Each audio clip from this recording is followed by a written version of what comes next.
Good afternoon, everyone. Can I invite everybody to find your seats so we can get this afternoon's event started?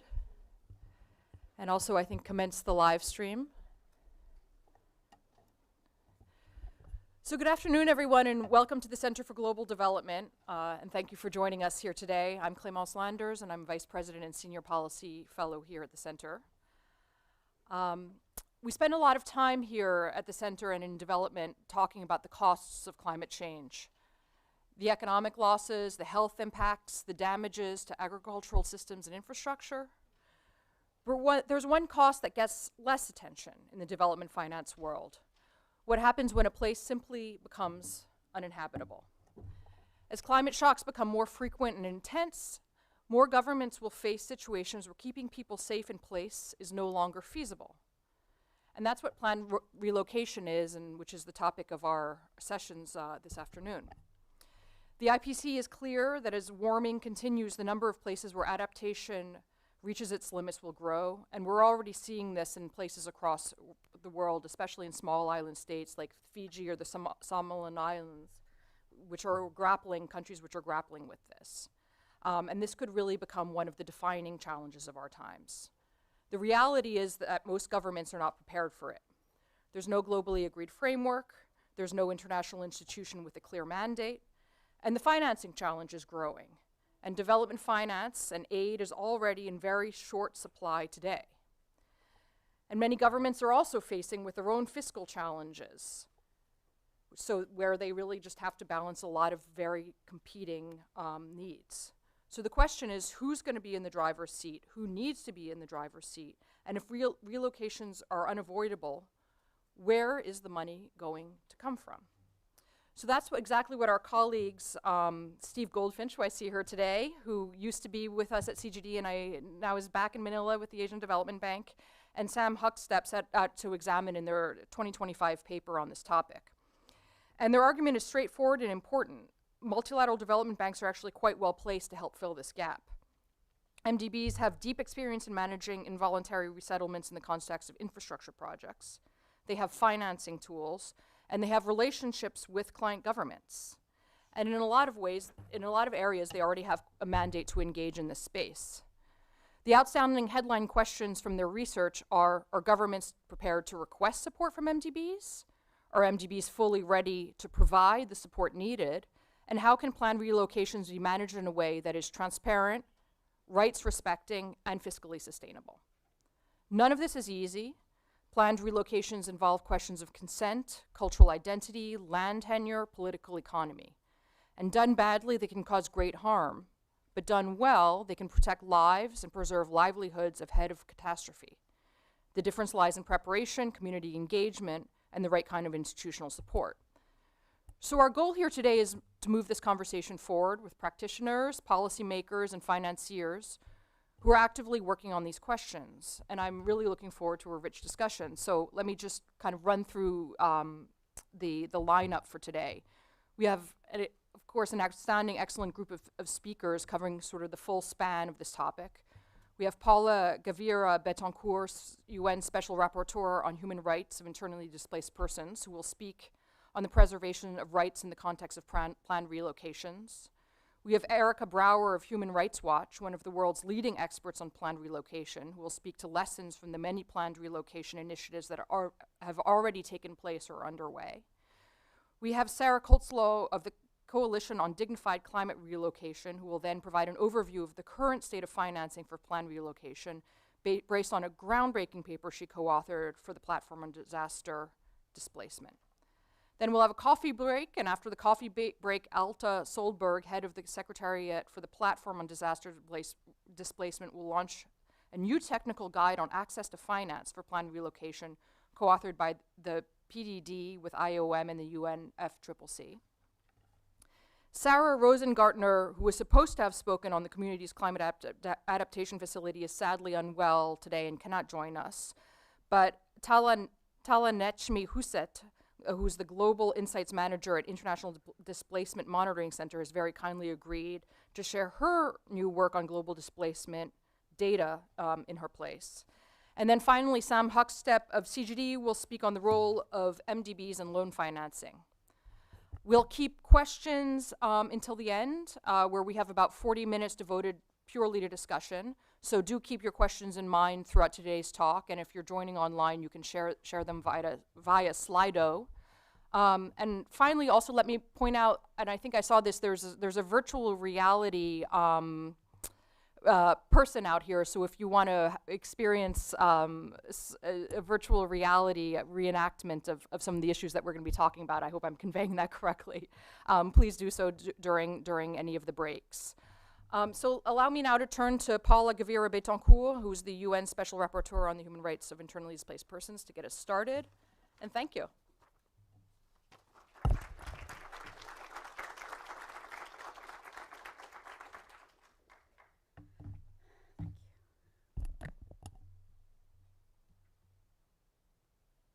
Hello, everyone. I'm a little bit shorter than the I hope you can see me and hear me mostly. Thank you very much to Clemence and the Center for Global Development, the Asian Development Bank, IDMC, Christelle especially, PDD, Atlas, ERA, everyone, and the Coalition on Dignified Planned Relocations, and everyone that made this important gathering possible. It is a pleasure to participate in this timely discussion. As a special rapporteur on the human rights of internally displaced persons, my role is to help strengthen the international response to internal displacement, including in the context of the adverse effects of climate change and disasters. And I am also mandated to advocate for better protection of the rights of internally displaced persons. Since the start of my mandate in 2022, climate change and displacement has been a key priority of my work. In fact, my first report, thematic report, was on planned relocations in the context of disasters and climate change, which I presented to the Human Rights Council in 2024, and where I received a lot of input and support from many of the people that invited me to this event. So thank you for making that possible. Internal displacement in the context of both sudden and slow onset disaster has been steadily increasing, as we heard from Clemence.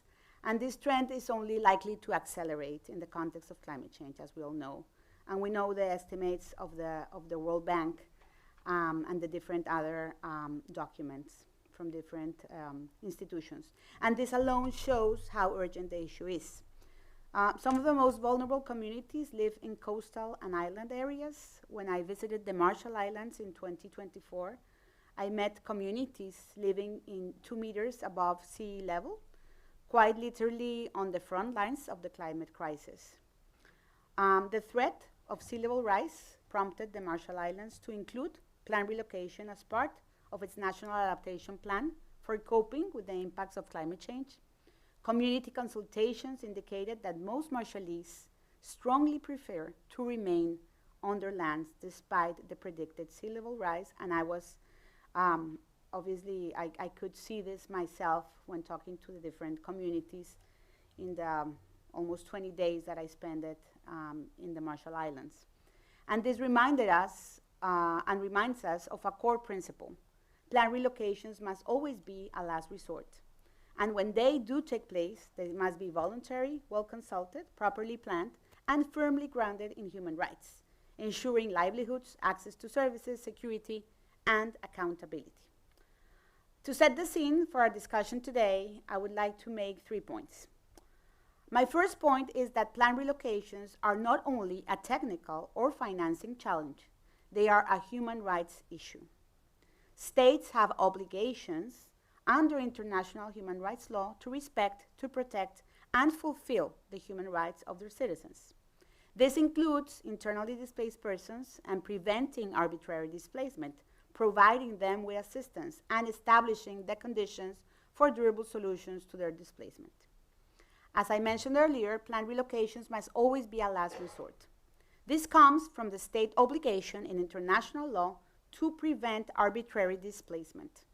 This includes preventing and addressing environmental risks, which may require planned relocations to protect communities. Even then, states must have compelling reasons, strong evidence, and sound legal basis to initiate a planned relocation. Such relocation should only be considered after all other risk reduction and adaptation measures have been considered and reasonably exhausted. If carried out in a rights-respecting, dignified manner, planned relocations have the potential to mitigate forced displacement and secure durable solutions to displacement risks. Indigenous peoples have unique rights with respect to planned relocation under the United Nations Declaration on the Rights of Indigenous Peoples and Indigenous and Tribal Peoples Convention, which clearly says that they should not be removed from their lands. A handful of states have developed national frameworks for planned relocation, most notably in the Pacific and the Americas, provided that human rights and community well-being are fully respected and prioritized. Planned relocations can foster durable solutions for communities that have become unlivable in the context of climate change. The reality, however, is that most planned relocation occurs in an ad hoc manner. This slows down the process and increases the risk of human rights violations. When done poorly, planned relocations have caused serious harm to people and communities. When I visited Mozambique in November 2023, I met internally displaced persons living in resettlement sites that were meant to be temporary and transitional, but had effectively become permanent. Many families told me they had no way to earn a living and no access to farmland to support themselves. Without livelihoods, even basic survival became a daily struggle. Displaced families consistently emphasized the need for income generating opportunities, and they were very clear on one point. These opportunities must also be available to host communities. In several relocation sites, I saw how insufficient investment in infrastructure and services leaves people in deeply vulnerable situations. In the Gunayala community, which was hosting over 25,000 internally displaced persons, some progress has been made. A new hospital and expanded water coverage, but improvements were slow and overall living conditions precarious. The displaced people I spoke to described ongoing difficulties accessing food, healthcare, clean water, education, and housing. One example stayed with me. The construction of a new school had been stalled for 5 years, leaving children without proper learning spaces. This is in Mozambique. Temporary learning spaces in some sites were damaged and urgently needed reconstruction.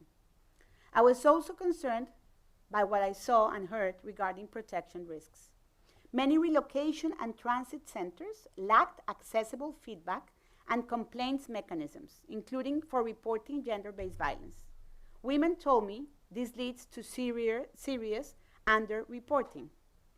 Finally, many displaced people said they had not received clear, timely, or accurate information about relocation plans, potential sites, or other options. They felt excluded from decisions that directly affected their lives. These experiences underline a simple point. Planned relocation without adequate financing, participation, safeguards, does not reduce vulnerability. It creates new risks and vulnerabilities. Too often, financing focuses on the hardware, the housing, the buildings, infrastructure. What is missing are investments in mental health, in social cohesion, in governance, and community capacity and participation. That is, the individual and collective capabilities, relationships, and institutions that enable communities not to only adapt, but to recover and to thrive over time. There is also an urgent need for national governance frameworks and adequate capacity and resources for their full implementation. These are not new findings or recommendations, and I do see an opportunity here to simultaneously advance sustainable development and human rights protection. Multilateral development banks are well placed to play a strong role. You are trusted partners already, working for years, even decades, with government ministries, through loans, through technical expertise, and through policy support. By supporting planned relocations with sufficient safeguards, you can help countries do the right thing to ensure relocated communities prosper, and at the same time, protect your own investments through stronger safeguards. My second point is this: communities must be at the center of planned relocation processes. Their participation is not an add-on, and it's not something that happens over time, or one time. It must shape the process from the beginning to the end, if there's an end, because I think this is a continuous process. When communities help lead relocation decisions, it is easier to protect what matters most to them: their culture, their livelihoods, their identity. This is essential if relocation is to lead real and durable solutions. But meaningful participation does not happen by chance. It requires investment. Investment in long-term engagement, in skilled facilitation, in capacity building, and real community ownership. Navavatu in Fiji offers a promising example. It is the first community to apply Fiji's new standard operating procedures for planned relocations, which require consent from at least 60% of villagers and ensure their involvement in decisions on costs and layout. Early evidence points to strong community satisfaction, showing that when participation is built into the process, relocation can better protect dignity and rights. Also inspiring is the case of Gardisu Group in Panama. The community demonstrated significant agency by initiating the relocation process themselves. Residents and their family members collectively funded the acquisition of 17 hectares of land on the mainland and began cleaning it for the new village site. The current process of developing a national protocol for planned relocations led by the Ministry of Environment in Panama, with the support of the Platform on Disaster Displacement, would not be possible without the courage and the leadership of the communities like that of Gunayala. Yes, participation can seem slower or more expensive at first, but failing to invest upfront often leads to conflict, to rejection by communities, and projects that can collapse. In the long run, participation saves money and prevents harm. Too often, I had seen the opposite of what we aim for. Communities showing organization and determination, while institutions fail to listen or to respond in time. The El Bosque community in Mexico is a clear example. It has been recognized as the first Mexican community displaced by climate impacts. Founded in the 1980s as a fishing village, it has been devastated by coastal erosion and rising sea levels. More than 70 homes have been destroyed, and the community has already lost around 500 meters of territory to the sea. From the start, the community sounded the alarm. With support from civil society, residents demanded action and called for planned relocations. Community leaders testified in public hearings and even brought their case to the Inter-American Court of Human Rights in Costa Rica, seeking recognition and protection. Despite the sustained and organized engagement, the response from the authorities was slow and fragmented. Participation was not supported in a meaningful way, and decisions moved forward without the level of dialogue, planning, and long-term commitment that relocation processes requires. Some families were eventually relocated, but critical elements were left unfinished. Many still do not legally own the homes they were moved to. 11 families were not relocated and face legal uncertainty. The psychosocial and psychological toll has been profound, with people struggling to adapt to a new reality without the adequate institutional support. El Bosque reminds us that financing relocation is not only about building houses. It is also about intangible elements that need a place in budgets for planned relocation, building trust, facilitating ownership, and fostering human dignity. Despite many challenges, last September, families from El Bosque presented their community-based policy proposal on climate displacement ahead of the COP31, and as an example of determination and collective construction. Effective participation is not symbolic. It is the operational backbone of relocation processes. It must be comprehensive and occur before, during, and after the planned relocation processes, and not at one-off endeavor.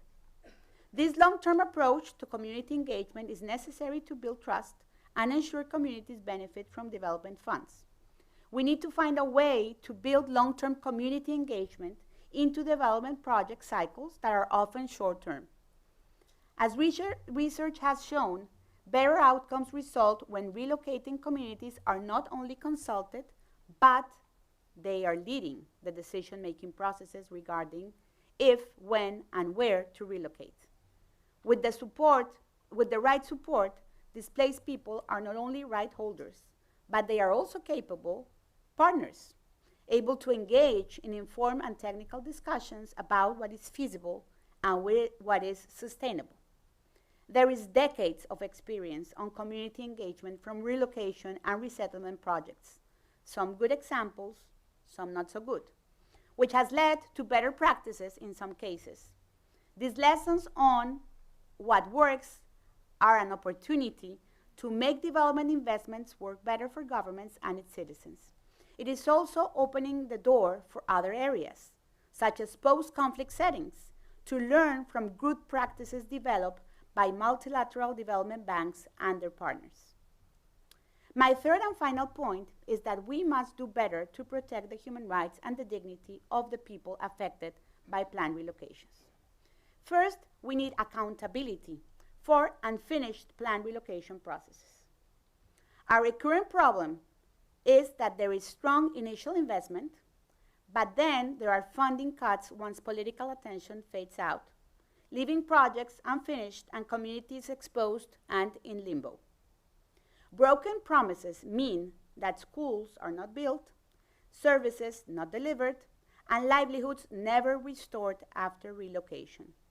This undermines trust. Second, for future planned relocation, we need to ensure that trust is built from the beginning and maintained through the completion. It is essential that states recognize climate displacement as a human rights issue. This implies that state policies and responses must be based on international human rights obligations and not limited to emergency or risk management approaches. National regulatory frameworks need to explicitly incorporate climate change and disaster displacement, establishing clear procedures for action as well as accountability mechanisms. These frameworks should be aligned with adaptation and risk reduction strategies to avoid isolated responses. States must also invest in prevention, adaptation, mitigation, and the best way to protect people is to reduce the risk of displacement. This requires strengthening community resilience, ensuring access to useful climate information, and implementing early warnings, designing land use planning processes with community participation. Indeed, as I have seen and stated before, including in positions prior to this one as Special Rapporteur, community participation is key. This was the case during the collective reparation processes for communities internally displaced during the Colombian armed conflict, the country that I come from. The only way for collective reparation plans to be truly sustainable, legitimate, and properly implemented was for them to be developed from the outset with the communities themselves. This was the case, for example, with the Afro-descendant people of the Colombian municipality of Bojayá in a very poor region, the Chocó region in Colombia in the Pacific. Some of its buildings were damaged during the conflict and later rebuilt a few meters downstream by the community itself. Years later, the collective reparation process implemented by the victims unit, which I directed at the time, considered not only the economic aspect, but also the rebuilding of community spaces, psychosocial support for communities that they demanded.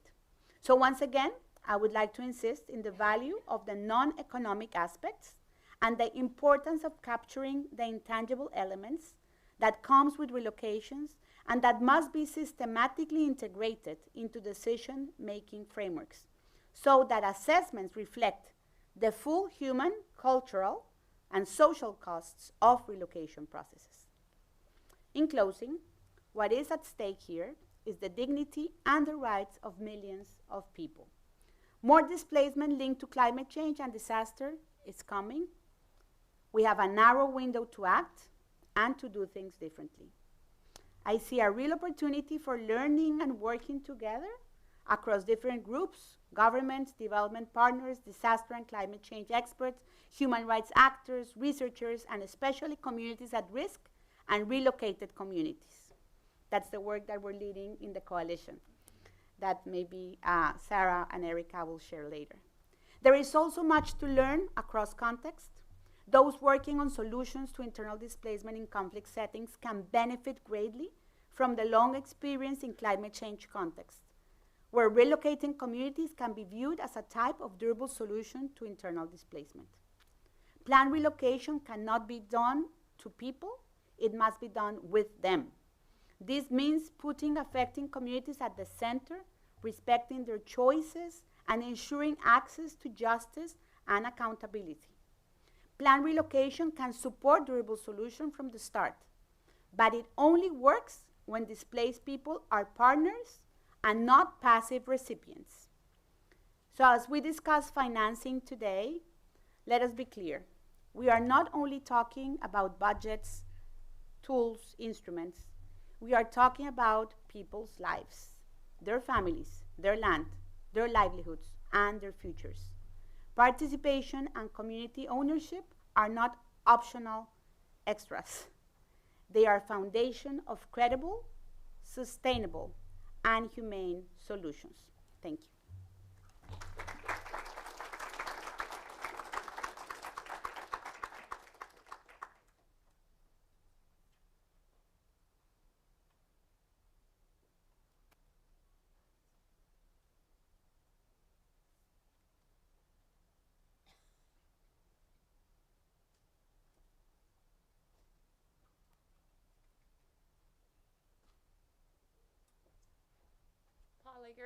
Paula's a very hard act to follow.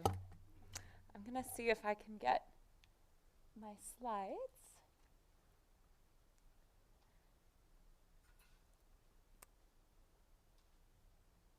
Let's see. Excellent. Thank you.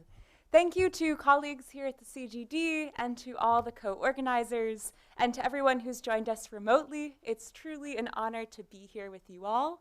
My name is Erica Bauer, and I'm here representing both Human Rights Watch and the Coalition on Dignified Climate Relocation, which Paula has just mentioned. I will present today conceptualizing climate-related planned relocation and funding challenges, and community perspectives from Solomon Islands, Senegal, and from Panama. My presentation will build on many of the themes that we've just heard from the Special Rapporteur, including the importance of human rights principles and community leadership. And we'll also set the stage for Sarah's presentation to come, mapping the current landscape of funding for planned relocation. I will draw from global analyses to conceptualize what planned relocation is and what it is not, and what that means for funders, and draw out some key messages for funders from these 3 case study reports by Human Rights Watch. My presentation will transition discussions from the global to the concrete, and to help ground us in the complex and sobering challenges for relocating communities, and some reflections about the coalition. So let's dive in. Climate change will make many hazards more intense and frequent. But for planned relocation, the focus is generally, although not exclusively, sea level rise and flooding. These are coastal hazards that are already threatening the habitability of land and endangering people's lives, livelihoods, rights, and the very idea of home. We see here how climate adaptation is framed. Facing these very sobering realities, communities and governments are exploring different approaches to reduce these risks and adapt. For adaptation scientists, that typically falls into 3 categories. Efforts to resist, for instance, building a seawall. Efforts to accommodate a hazard, putting a house on stilts. Or efforts to move people out of harm's way. This is a phenomenon that has many names. Sometimes it's called managed retreat or resettlement. Here we're calling it planned relocation in this venue.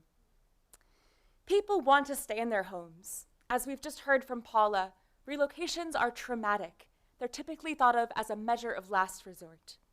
Yet they're increasingly discussed as a viable adaptation option, because unlike some of these more incremental strategies for movement, there is this potential to eliminate exposure and for transformational futures. Indeed, there are long time horizons to plan these relocations, but there's also potentially long-term benefits for rights protection when conducted well. Seems like my slides have some formatting issues in our transition, so please bear with technical difficulties. I wanted to introduce here a definition of what planned relocation means that was developed for a global mapping exercise by the PDD, which I'll mention shortly. I've spent a lot of time in the last years thinking about this definition and what planned relocation is, but I almost want to draw our attention today more to what it is not and what that means for funders. This phenomenon that you see described in the slide here is not an evacuation. Funders need to think about permanent solutions. Planned relocation is not buyouts at the individual household level. Buyouts are funding a home. A planned relocation is funding for a new school, a new clinic, new cultural heritage infrastructure. Planned relocation is not development resettlement. As many in this room know, there are many lessons from resettlement in the context of dams or other development projects, and really the challenges that have arisen in those settings that are applicable here in this climate-related relocation context, but they're not the same. And unlike spontaneous migration and displacement, planned relocation is a coordinated measure, and it generally involves roles for external actors, including governments and funders. Planned relocation is a distinct form of adaptation and a distinct form of climate mobility, and the conceptual clarity and precision is essential for national policy making and for funding proposals. Planned relocation, that is what it is not. Planned relocation has many framings across different country contexts and funding streams. At times, it's framed in the context of internal displacement, what we've just heard from the Special Rapporteur. In other settings, it's framed in the language of disaster management or in the language of climate change. There are so many framings in part because in some situations, planned relocations are anticipatory, and in other settings, they are reactive. Sometimes they're a measure to prevent future displacement. In other settings, a durable solution for people who have already lost their homes. This last framing of climate change has been growing in salience, first as adaptation, and more recently as loss and damage. Over the last 15 years, there has been a lot of international policy developments on this topic, starting with the Cancun Adaptation Framework, paragraph 14F, where planned relocation was first conceptualized in the adaptation space. Diverse stakeholders have put together guidance, encapsulating principles, human rights guidelines, guardrails for this issue. I highlight here a couple of examples. This is a resettlement guide developed by the World Bank GFDRR many years ago. This is guidance on protecting people from disasters and climate change through planned relocation put together by Georgetown University, Brookings, and UNHCR, and later a corresponding toolbox that was developed also with IOM's support. There's also a recent guide from the IFRC. So diverse stakeholders have put together really compilations of principles, many of which Paula has just described to us. But despite this progress, we still didn't know how many planned relocations are actually happening. What are the baseline estimates of this phenomenon around the world? So drawing on some of those definitional elements that I mentioned earlier, back in 2021, a global mapping was published by the Platform on Disaster Displacement and the Calder Centre, conducted by myself and Sanjula Weerasinghe, and then extended by the International Organization for Migration. Together, we reviewed academic and grey literature in English, French, Spanish, and Portuguese, and we identified over 400 cases of planned relocations related to disasters across all inhabited continents. Soon, there will be an update that's led by Anne-Christine Link from UNU-EHS, documenting approximately 200 additional cases. That number, 400 or 600, that's clearly an underestimate. There are many cases that are not documented in the literature. But we see already that planned relocation is a global phenomenon, and it's already happening around the world. We also see through this global mapping that not all planned relocations are alike, and one key distinction is whether the relocations are led by the residents of the communities themselves or by an external actor. As I'll soon show, this distinction shapes communities' perspectives and their messages for funders. So all of that was quite abstract.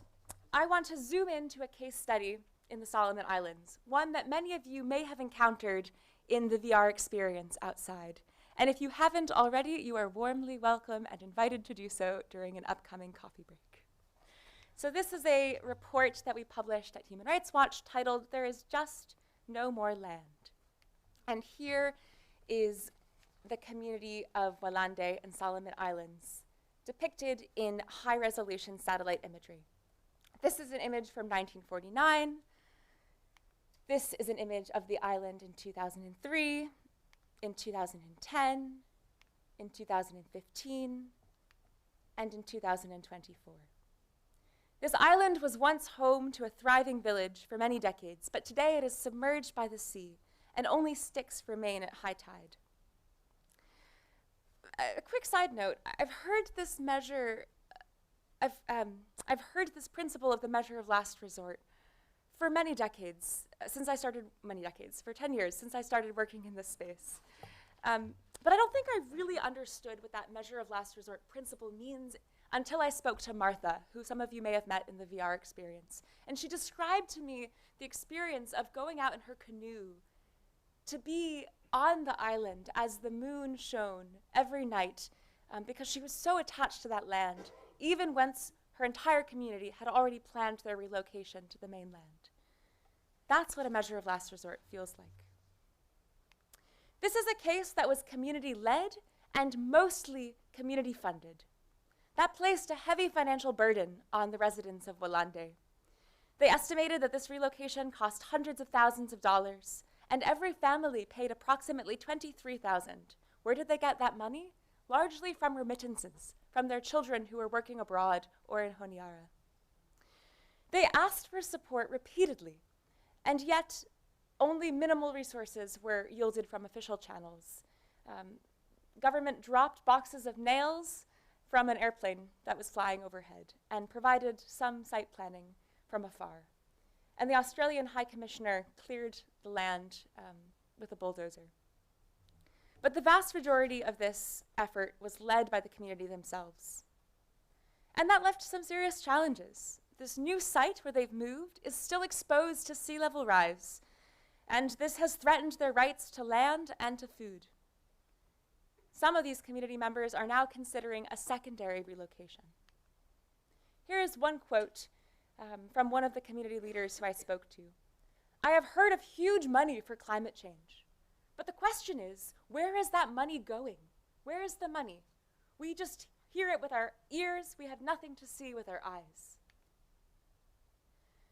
So from this project, there are a lot of recommendations, but I'll just summarize two. First, the community requests increased total support for communities like Walande. And second, direct access. We need to make sure that funding modalities have ways for communities themselves to have access to decision-making around how the funding is used, so they can execute their own visions and exercise their collective rights to self-determination about their adaptation futures. Next, we're going to shift gears to a different case study in Senegal. This is a report called "Waiting for God."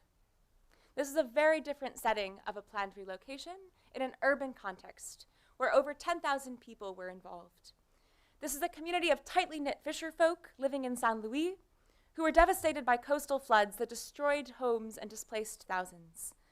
As is common in urban contexts, this relocation involved different populations across many different neighborhoods, some who were displaced in 2015 and 16, others in 2017 and 18, and others who have not yet been displaced, but are living in a 20-meter ban along the coast.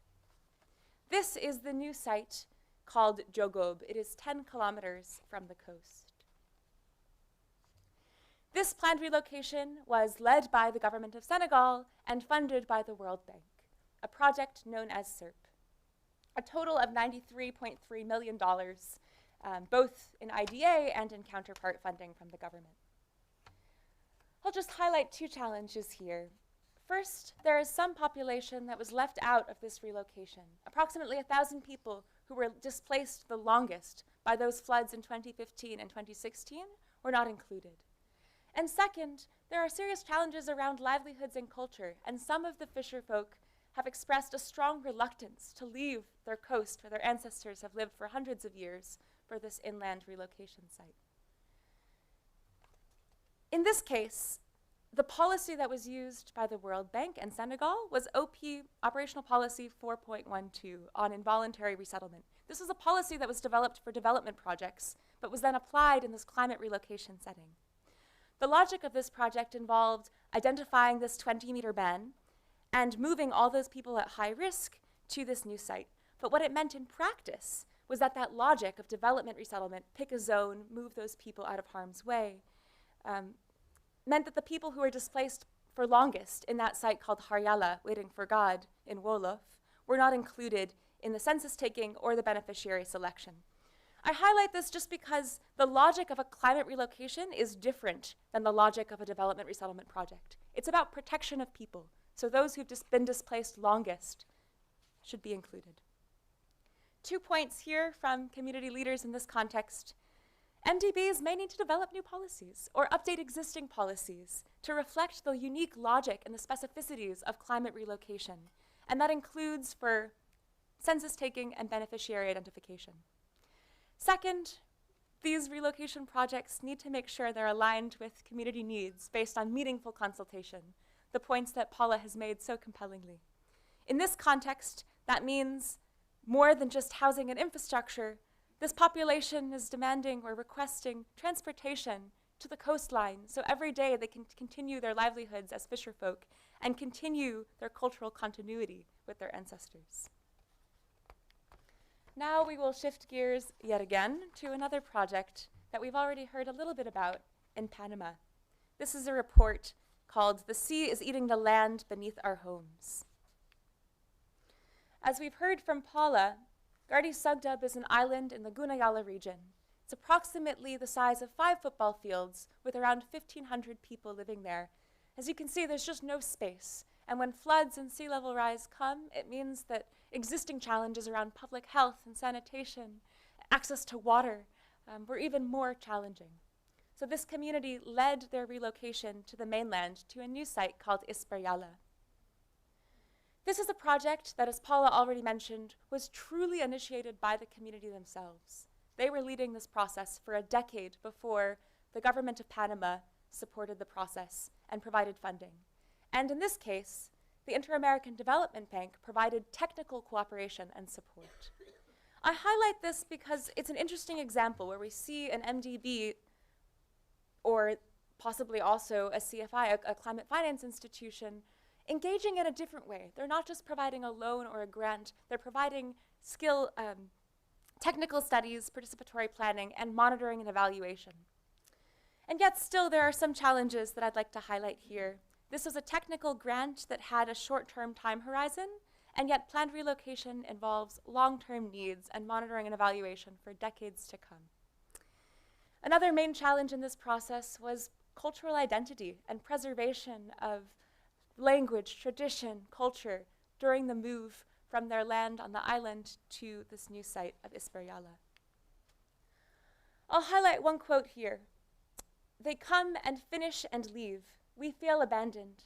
The infrastructure itself is 2/3 complete, but it's the technical assistance part that the community needs support with. When they leave, we are at zero. There is no one helping us." 2 main messages from this case study. First, funders need to think about long-term time horizons. The complex nature of a planned relocation involves more than a 3 to 5 year project cycle. Second, there is an important message that you'll see as a through line throughout this work: community participation. Ensuring community members are consulted during the decision-making about when, how, and where to use the funds, including, for example, making new houses that are using indigenous materials, is essential also for cultural reasons. Comparing across these 3 cases, we see that in many relocation sites and projects, there are serious challenges, and in many cases also rights violations. The track record is not great. But we also see that adequate funding is a partial key to unlock whether a planned relocation ultimately succeeds or fails. And those are terms I put in quotation marks because there's a lot of complexity there. Funding is essential, but it's not a silver bullet. As we've heard from Paula, community access is essential. Communities need to have access to these funds, but they also need to consent, be engaged, and exercise their leadership and rights to self-determination in funding decision-making. Hollande, San Luis, and Gardi Sugdub are not alone. This is just a few of the many challenges, the tip of the iceberg, for funding relocations. But planned relocations are likely to happen more, and according to the Intergovernmental Panel on Climate Change, the need for these relocations will only increase as the climate crisis accelerates. We need to take this issue very seriously.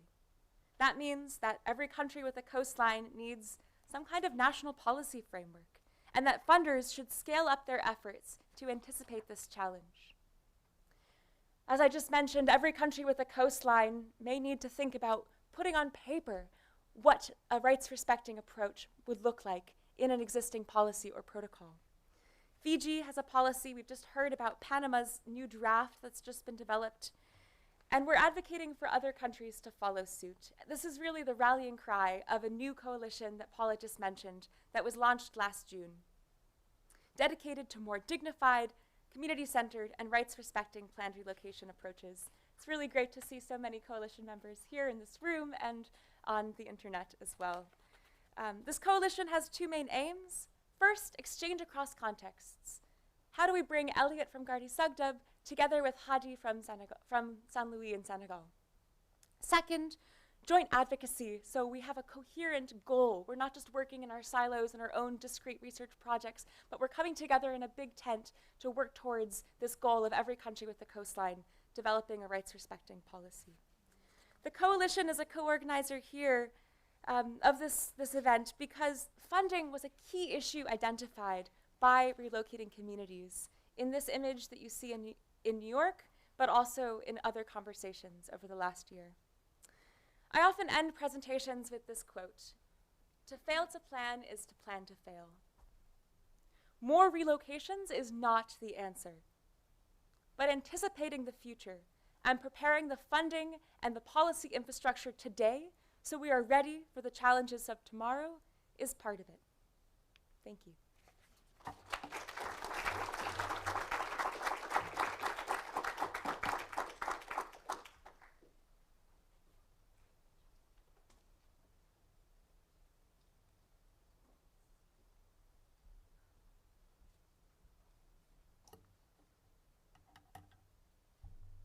Hi everyone, thank you so much for the invitation to speak today while my PowerPoint is being put on the screen.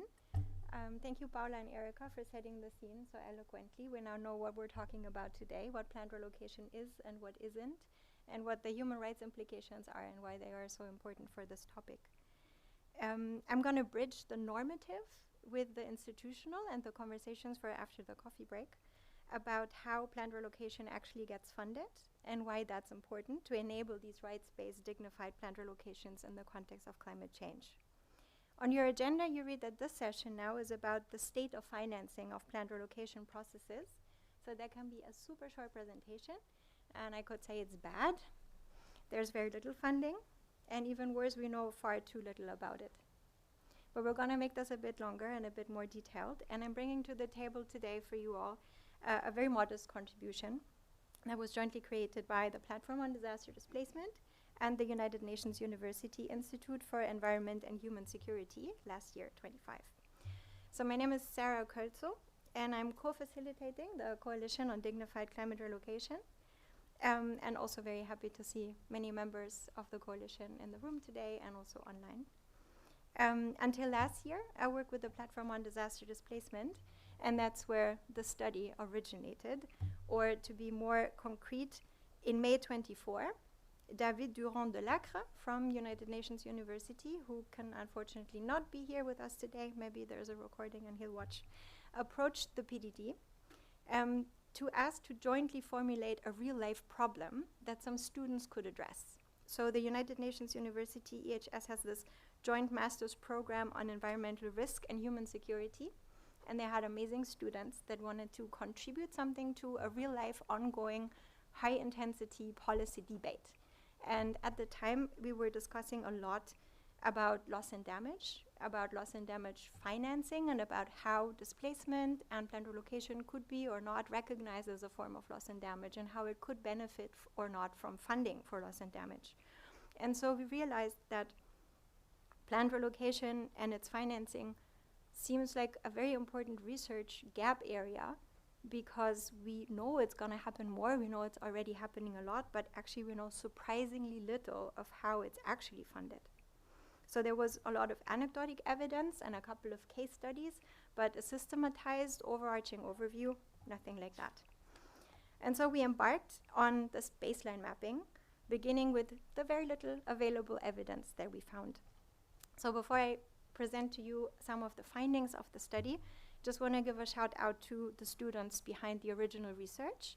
Andrea, Luis Pablo, Idurno, and Oluvatusin. You've done a tremendous job in one term learning about this very complex topic of planned relocation, what it is and what it isn't. But you also learned so much and searched through a very complex financing landscape. And I just want to recognize for a split second that this is actually contributing. Your research is being brought today to multilateral policy fora where your findings are being used and do influence debates, or so we hope. So the study scope and methodology, I said it's a baseline really that I'm presenting today, and we do hope that this baseline spurs further research. And actually we hope that many of you in the room can help improve the conceptual framing of the study, can help bring additional examples, and can also contribute your own experiences to say if it resonates, what needs to be improved. We took a shortcut to finding reliable sources. Instead of combing through everything possibly available out there, we started based on the study that Erica mentioned before, that's called Leaving Place, Restoring Home. So we inherited the data set and also the caveats from that data set. And Erica, you shared that you at the time in 21 have, together with Sanjula Veresinghe and also Dasha Mognacheva, identified over 400 cases. And then in the report that you and Sanjula wrote for the PDD and the Calder Center, you picked 34 cases where there was more information available, a bit more detail on how these specific cases looked. So we zoomed in for this financing study on these 34 better documented cases and analyzed these, found some criteria, some challenges, and then also formulated a layer of recommendations, a bit really from a loss and damage angle. The categories from the report were proposed by the students, and then I also should mention the PDD colleagues at the Secretariat at the time, so thanks a lot to Sudisha Mishra and also Lorenzo Guadagno. You've done a lot of work with the fact-checking, and we had many discussions with the students on terminologies and on concepts, and we've rewritten and drafted a little bit together also with David from UNU before we put the study out. So in the following presentation, I'm taking you through 4 categories that are relevant for the funding of planned relocation and also the challenges. But I must start with the caveat. We're talking about 34 cases. The data is very, very, very scarce. There is a lack of published information on funding for planned relocation. There is a lack of systematized funding information of planned relocation. And it's just sometimes very hard to interpret, to access, but even if you find something, we were discussing, there's different terminologies, and we're never quite so sure if one thing meant the same that was referenced in another. For example, out of these 34 cases, there were 26 in which only we managed to find information both on who got the funding and for what it was exactly used. That was even hard to triangulate across the cases. So for anyone now interested to engage in follow-on research, please include more countries, more data sets, and also key interviews with experts such as you all. On the categories, students identified 4 different ones. These 4 categories try to capture planned relocations as very complex processes, recognizing that very many actors are involved. Usually these are lengthy and costly. And another caveat, perhaps we haven't studied volumes of funding. So that real cost of planned relocation, if you're looking for that information, I don't have it today. You need to look to other sources. Importantly, planned relocation funding, much like the issue itself, doesn't neatly fit into any existing financing box. We've heard that sometimes governments treat planned relocation as climate adaptation, as disaster risk reduction, as development work, humanitarian work. It is loss and damage, but it's also housing, it's infrastructure, it's migration, it's a little bit of everything. And so that means for funding that there isn't a straightforward source often, but several ones. So we're looking now at the funding sources to see who actually has put money on the table to fund these processes. We're looking at funding mechanisms to ask which modality was used to schedule and channel that funding to the processes. At the recipients, which actors have actually received the money, and then funding allocation. What were the funds used for? How were they assigned? And to begin with the funding of the sources of planned relocations, who provides the funding? We found that 16 out of 31 cases where we had this information involve more than one funding sources. You'll see on this graph and the following ones I'm using that I hope are displayed correctly, two different colors. We're using pink for global north and green for global south. We don't love that distinction. There was a lot of discussion about it. It's true that planned relocations around the world have very many similarities, but we found it very interesting that for this analysis of the funding, there are interesting differences between countries that are better developed and countries that are less developed in terms of how these four categories look like. So bear with us if we're using this terminology of global south and north distinction. And here already with the funding sources, so who provides the funding, the situation is that in the global north, we found that planned relocation is primarily funded by national government budgets. Sometimes also subnational or local governments, but governmental budgets. In the global south, we're looking at green. The picture is much more scattered. More different sources are used. And we see a big role also for international organizations and NGOs in the funding of these processes. With regards to the funding mechanisms, so the question of the modalities that are used to channel the funds, we had 11 out of 30 cases that had more than one such funding mechanism. Maybe not surprisingly, the most common mechanism was grants, and that's true everywhere. In 17 out of 34 cases, so half of what we studied, grants were used to disperse these funds. And especially in the global north, that's the main mechanism that we found. In the global south, it is grants still, but also a lot the community's own resources and donations. So drawing your attention to in-kind donations in particular, in 9 out of 10 cases where we found in-kind donations of land, of wood, those were in the south. So as a key takeaway, there isn't an established financing mechanism for planned relocation. We saw in the previous slide on the sources that the financing systems aren't really designed for planned relocation. That's why financing is fragmented and ad hoc and improvised. And here we see that mechanisms also often coexist. They're applied in different phases, maybe one mechanism for one phase and then another one later, and sometimes often they're not coordinated. I want to zoom in real quick on community contributions because we found that communities make efforts at fundraising, but rarely ever does that succeed as in brings enough resources for the processes. So there certainly is a role for international actors to play. Communities often start the process, put a lot of effort into finding land, finding resources, putting in labor, finding timber, to show, so they say, we're serious. When there is a community need that is identified, the community say, we want to initiate a planned relocation, they start and invest a lot so that they can show donors that they're really serious and trying to attract donors to join subsequent phases of funding. Sometimes that works, sometimes it doesn't. There are situations where there is a big limbo. A community starts and then waits for many, many years until maybe more funding comes in.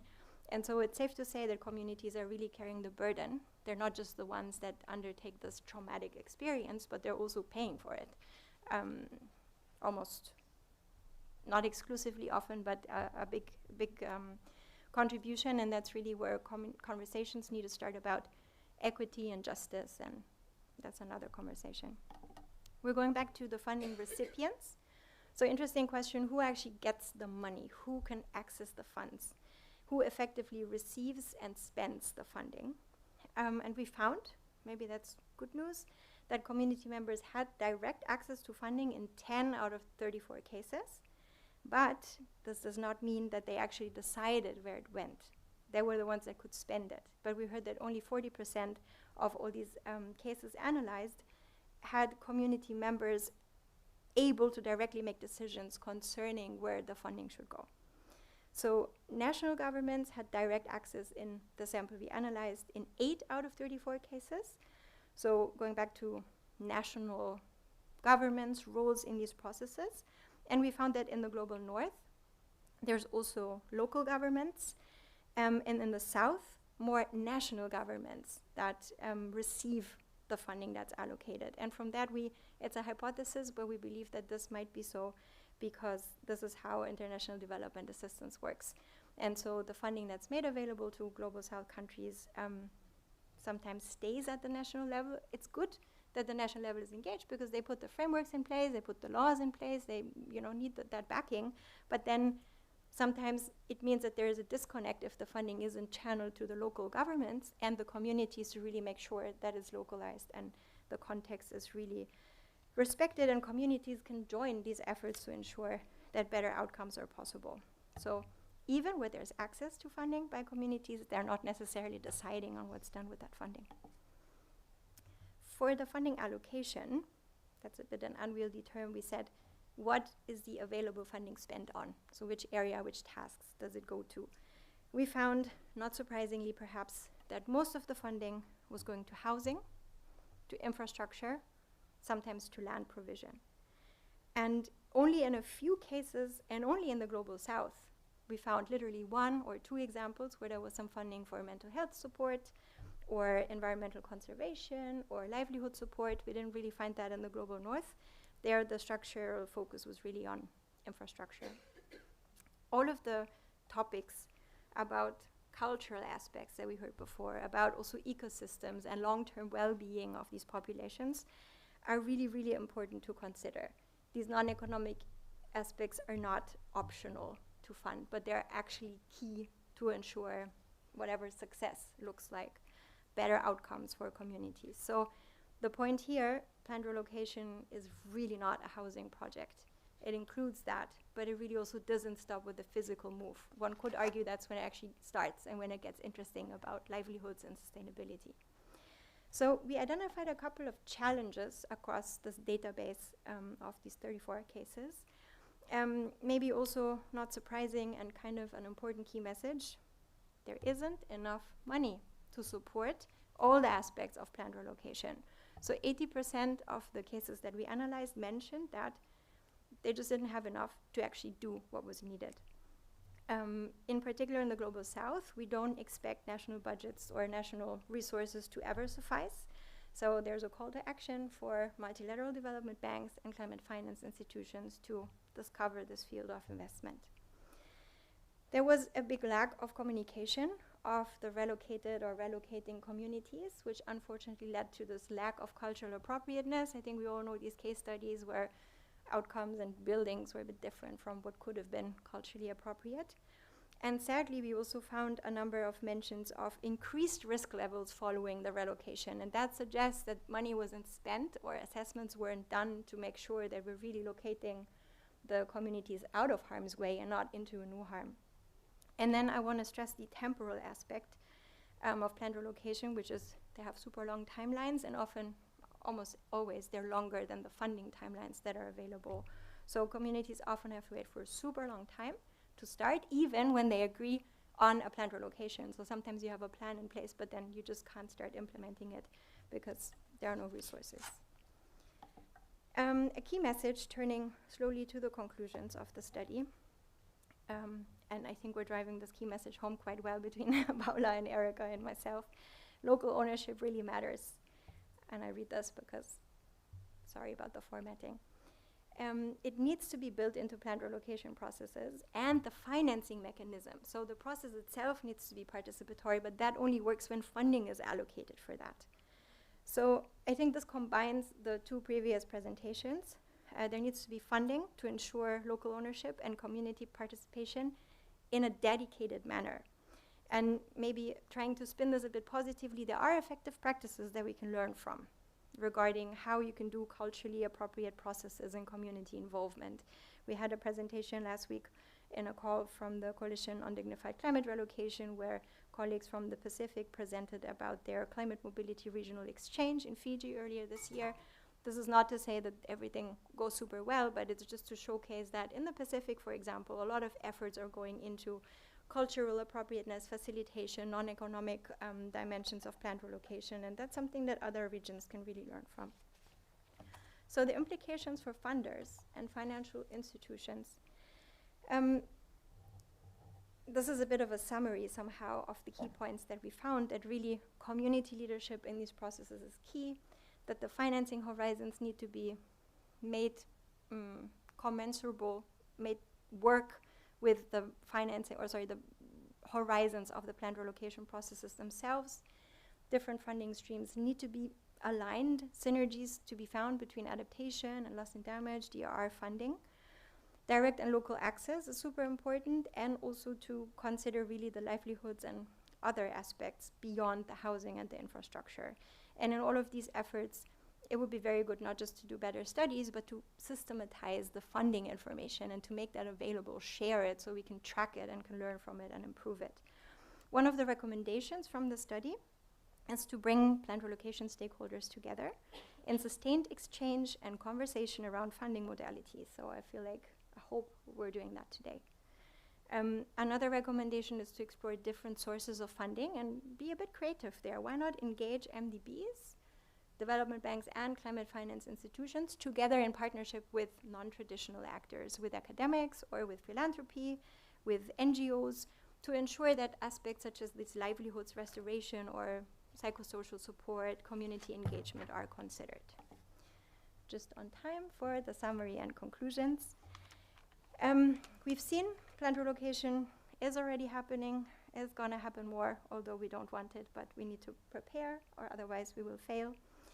The current funding architectures were not designed for mobility and mobility-related impacts. Planned relocation is a long-term social process and not about infrastructure and housing.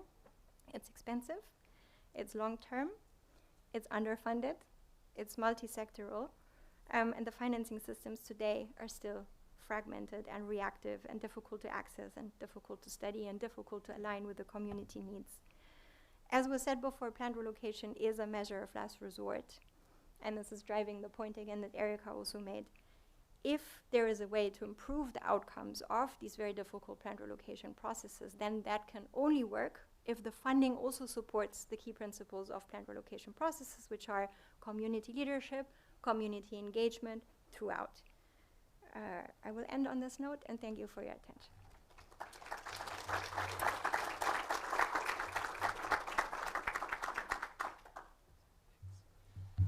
Thanks so much, Sarah. There will now be a coffee break until 2:40.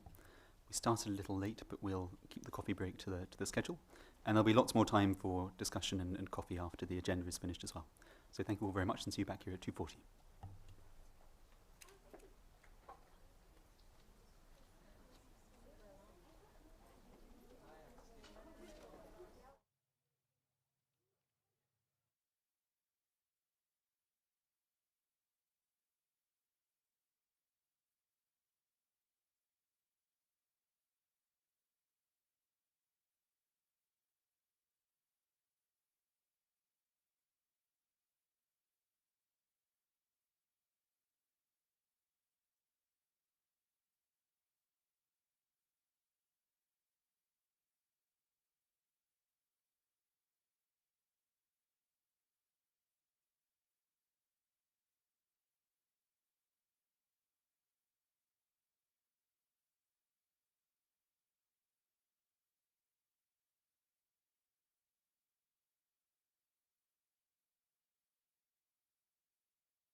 fantastic. So we'll help kind of keep you on track there. Looks good. Can I do a dry test? Your slides aren't up right No? now. But then I will do. Yeah. Forward and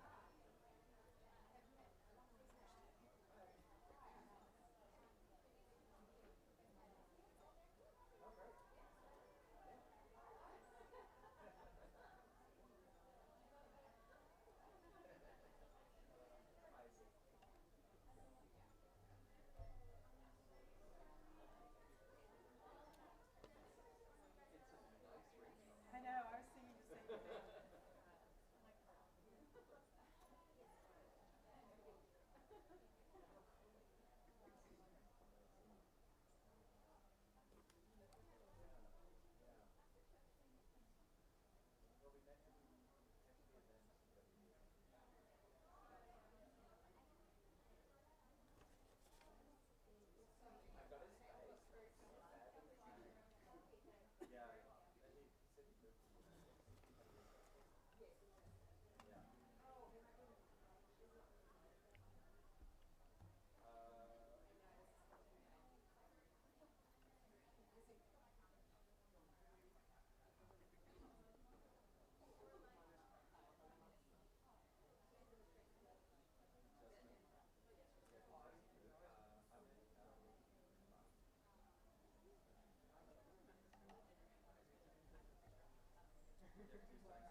So good afternoon.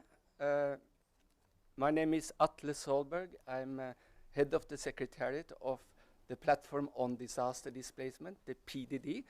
I hope you have heard that acronym a few times already today, so thank you to Sarah and Paula and Erika.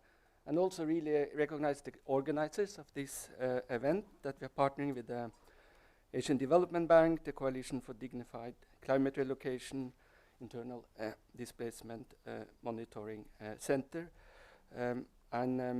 I have been asked to present to you a technical guide on accessing financial resources aiming to avert, minimize, and address displacement. This is a mouthful, the guide, but what I wanted to really highlight that this is a tool that has been endorsed by member states in what is called the Warsaw International Mechanism for Loss and Damage, and its executive committee, which is one of the subsidiary bodies of the United Nations Framework Convention for Climate Change. I am representing the Platform on Disaster Displacement, member of something called the Task Force on Displacement. So this technical guide is something that we took on, and we took it on together with the International Organization for Migration and other partners in the Task Force in Displacement. The technical guide, and this may not sound significant to you, was endorsed by the Warsaw International Mechanism in its 24th meeting in September 2025. And that's hugely important, that we have the political support for this tool. Also for an issue that is fundamentally sensitive, which is access to finance in the context of loss and damage. But the tool is not for me or for parties, or it is for parties under the Framework Convention. So it's a guidance for countries so they can match their need on human mobility with appropriate responses and available sources and instrument. If you have read the guide, you will see that I lost my slide, but I see it. It is supposed to be technical, voluntary, and non-prescriptive. That is what parties stressed. It's a guidance for countries, and the logic is quite simple. It's about matching needs or understand your needs to finance human mobility project or program with what could be a programmatic response. And then thirdly, how do we find financial resources for that? This is not a technical guide for plan relocation exclusively. Under the Framework Convention, we very often talk about human mobility, which is standard language under the Framework Convention since 2010 and the adaptation framework. And human mobility includes displacement, migration, and planned relocation. So it's clearly a tool also for financing planned relocation projects, programming, and how to address that at the national level. And I'm not even sure whether what I'm going to put now is important for you, but let me show you how loss and damage is situated under the Framework Convention processes, because that's important just to understand how this guide can be used. So you have something called the Warsaw International Mechanism on loss and damage. It was established in 2013, and it's a very sensitive area. It's a very complicated policy area, because there is different understanding what is loss and damage, and there is also divergence in view among parties. How do we finance efforts to avert, minimize, and address loss and damage? And there's on one side a view about historical responsibility and climate justice, and then there is, on the other side, among parties, a view that there shall be no compensation for loss and damage. So these are the two fault lines. The Warsaw International Mechanism was established in 2013. That's the politic, and then you have the Executive Committee, which is the political arm of the Warsaw International Mechanism. Advances in this ecosystem came in 2019 with the establishment of the Santiago Network, which really became operational a couple of years ago to provide technical assistance. And then, more lately, the Fund for Responding to Loss and Damage was established in 2022, and it's just getting started to disperse fund through something called the Barbados Implementation Modality. And the reason I want to show you this slide is that these three pieces, the political, the Executive Committee, the technical, the Santiago Network, and the financing arm, they need to come together. If we are going to get funding out of the fund, we need to do the technical and political work as well. That's why this architecture, if I'm able to explain it like this, is important. And if you really try to read this table way beyond what I wanted to say, you can see that the fund does not respond to the Warsaw International Mechanism. It has its own board under the Framework Convention. So that goes all the way to the Conference of the Parties and the Conference of the Meeting of the Paris Agreement. This is a more detailed explanation where the Task Force on Displacement sits under the Executive Committee of the Warsaw International Mechanism. So I'll move away from this slide, but we in the Task Force on Displacement provides technical advice and support to the Executive Committee, and this is where this guide is sitting. So it's the Executive Committee that endorses this guide as a so-called UNFCCC A product, so it has its full endorsement of the UNFCCC or the Framework Convention, and that means it has legitimacy, an authority when it speaks to the Santiago network, but also when the fund is starting to develop its funding arrangement. So let's get to the fund or to the guide itself. It's, as I said, a technical guide. It aims to be practical. And one reason, and we have heard that several times today, there is not enough money for financing human mobility challenges, not in climate financing, not in development financing, not in humanitarian financing. There is a limited amount of resources. And sometimes we also struggle to make the case that, for example, a planned relocation, whether it's in Senegal or Panama, can be financed via climate financing. So we need to make that case. Why is planned relocation, for example, an impact of global warming or the adverse effect of climate change? And how can planned relocation be a response to the overall aim to avert, minimize, and address loss and damage?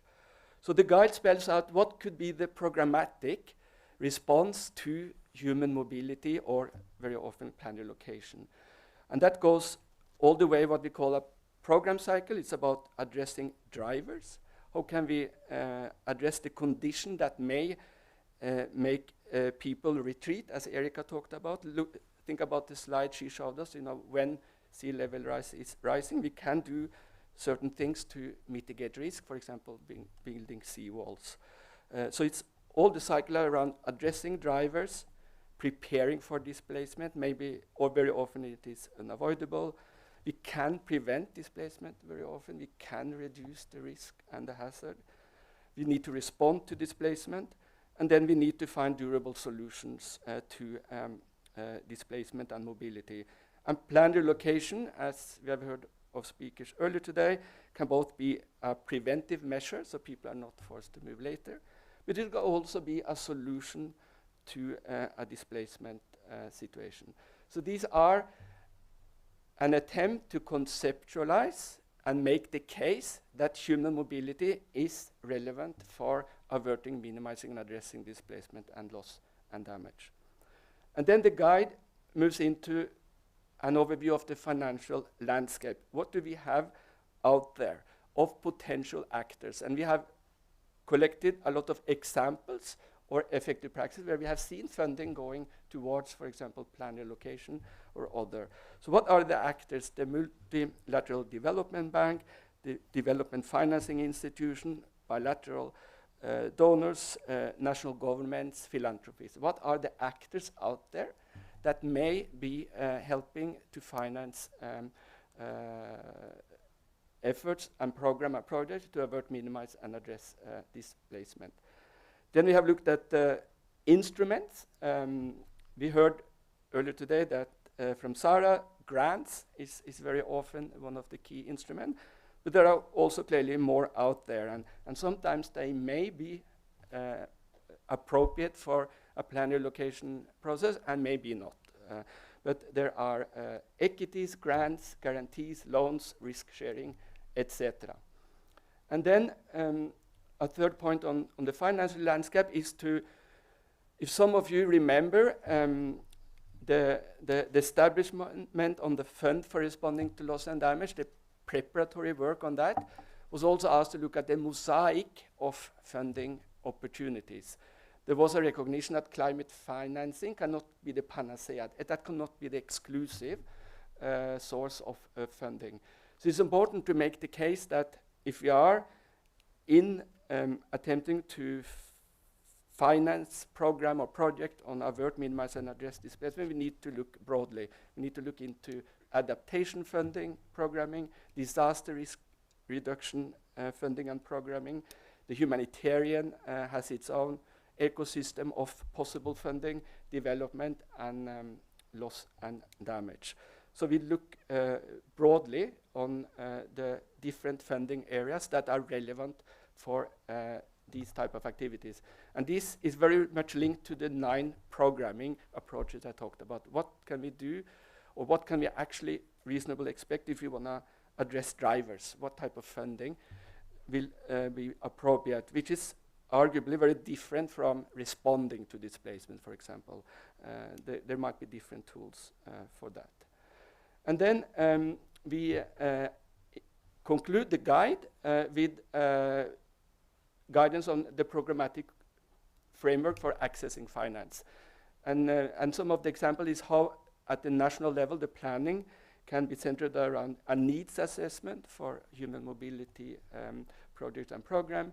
How can institutional coordination be set up with use of good examples, for example, from Fiji, where there are institutional mechanism and legislation that gives roles and responsibility, guidance on how project can be appraised and developed, and how do we match programmatic approaches with financing tools, instrument, and mechanism with what can be developed programmatically speaking. The next slide is a bit more detailed on what I have just said, but I wanted to show the photo of the guide itself, and it is accessible on the website. And with every guide we develop, at least coming from our standpoint, is how do we implement them and how do we make sure it is used. And we have already started with the International Organization for Migration to roll it out in the Philippines. But we really have a hard work to do, and that remains to really make this a usable tool and being used by countries and government. And just my final slide, and as you can see, I did that just before this meeting from my own computer. It shows how these different strands of logic of the guide can be used, and also to highlight that plan relocation is one area of the work that the guide speaks to. So we talk about the domain of work, plan relocation, what type of intervention. This is a long table in Annex 12 or Table 12. Table 12 of the guide, for example, infrastructure and technology, policy development, data. And then what type of needs need to be addressed, potential donor for this type of intervention, what could be the funding area, is this something that will be well suited under a development financing paradigm or adaptation or disaster risk reduction, or what type of instruments would be appropriate in these type of circumstances. And as I said earlier, plan relocation is one form of human mobility, so there are also different tables that summarizes how to go about this. And this is some of the logic we are using when we are implementing the guide. So with that, I think I'm good on time. This was an attempt to present a dense technical guide. Its authority, I would argue, and legitimacy being endorsed by parties to the Framework Convention is quite high. And we have all the opportunities out there to implement it. And we have heard earlier today, we need more resources to finance human mobility. So this is one tool in a much bigger toolbox that we can use to support countries. Thank you so much.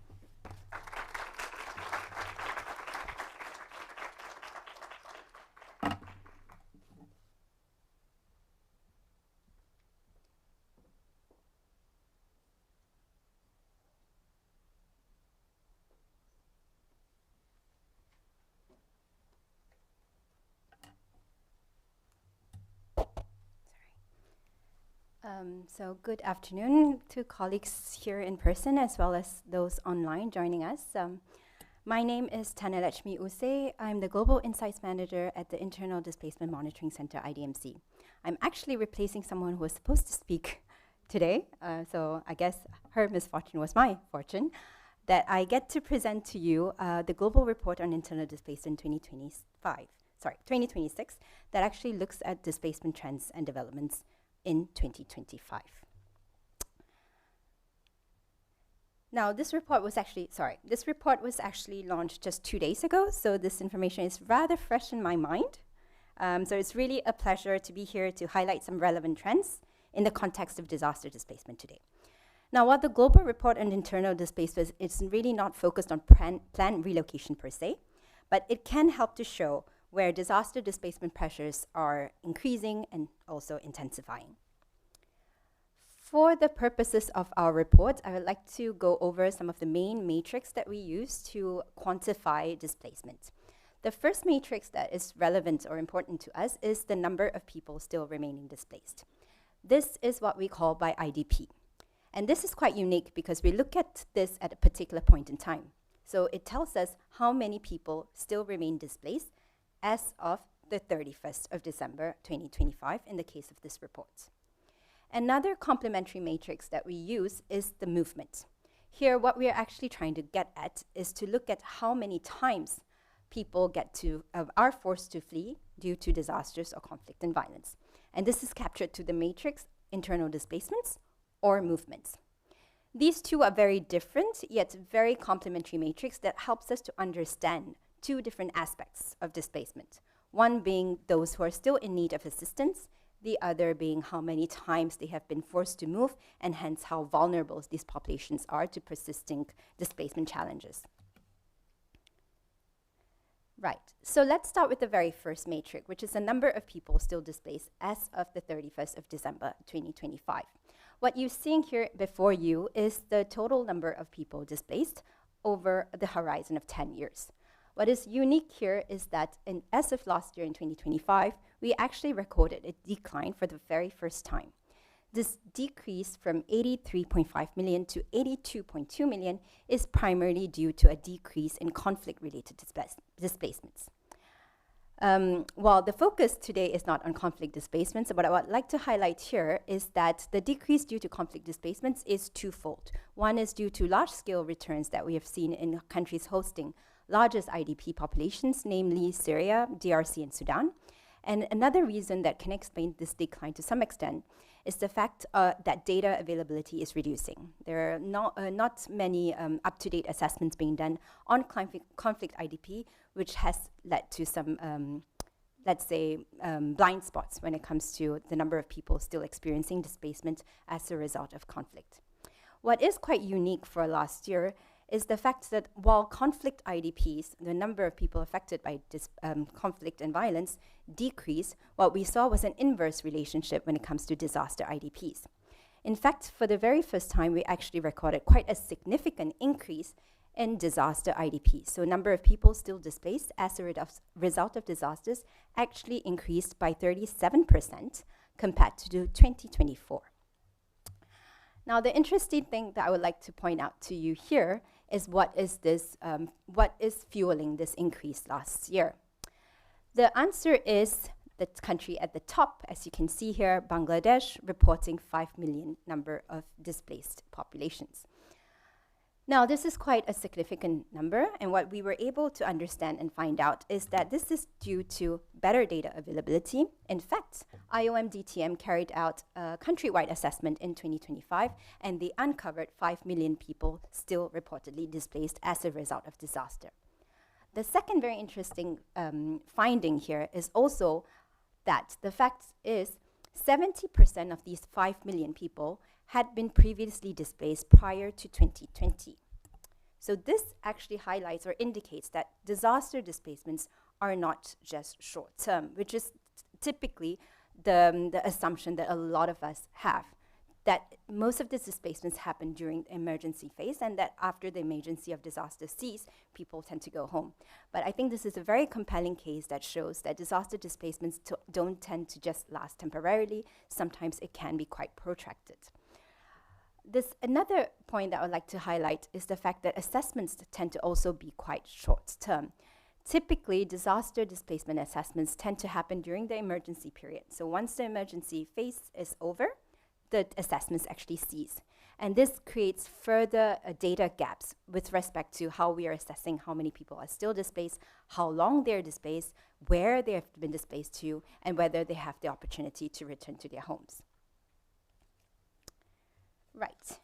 Now, moving from the number of people still displaced, let me point out to you the number of movements that we've recorded in the year 2025. What you're seeing in this graph and on this slide is one of my favorite ways of visualizing movements. There are three main characteristics or findings that I would like to highlight as you look at this graph. Firstly, disaster displacement. A lot of people tend to call disaster displacement something that is natural, or at least the assumption is that, we're affected by disasters, it's natural disasters. But when you utilize the word natural, you seem to assume that there is no way of preventing it. Actually, I would put to you that disaster displacement is actually a reflection of choices that have been made when it comes to adaptation, when it comes to infrastructure, and as well as obviously the hazard exposure and the intensity.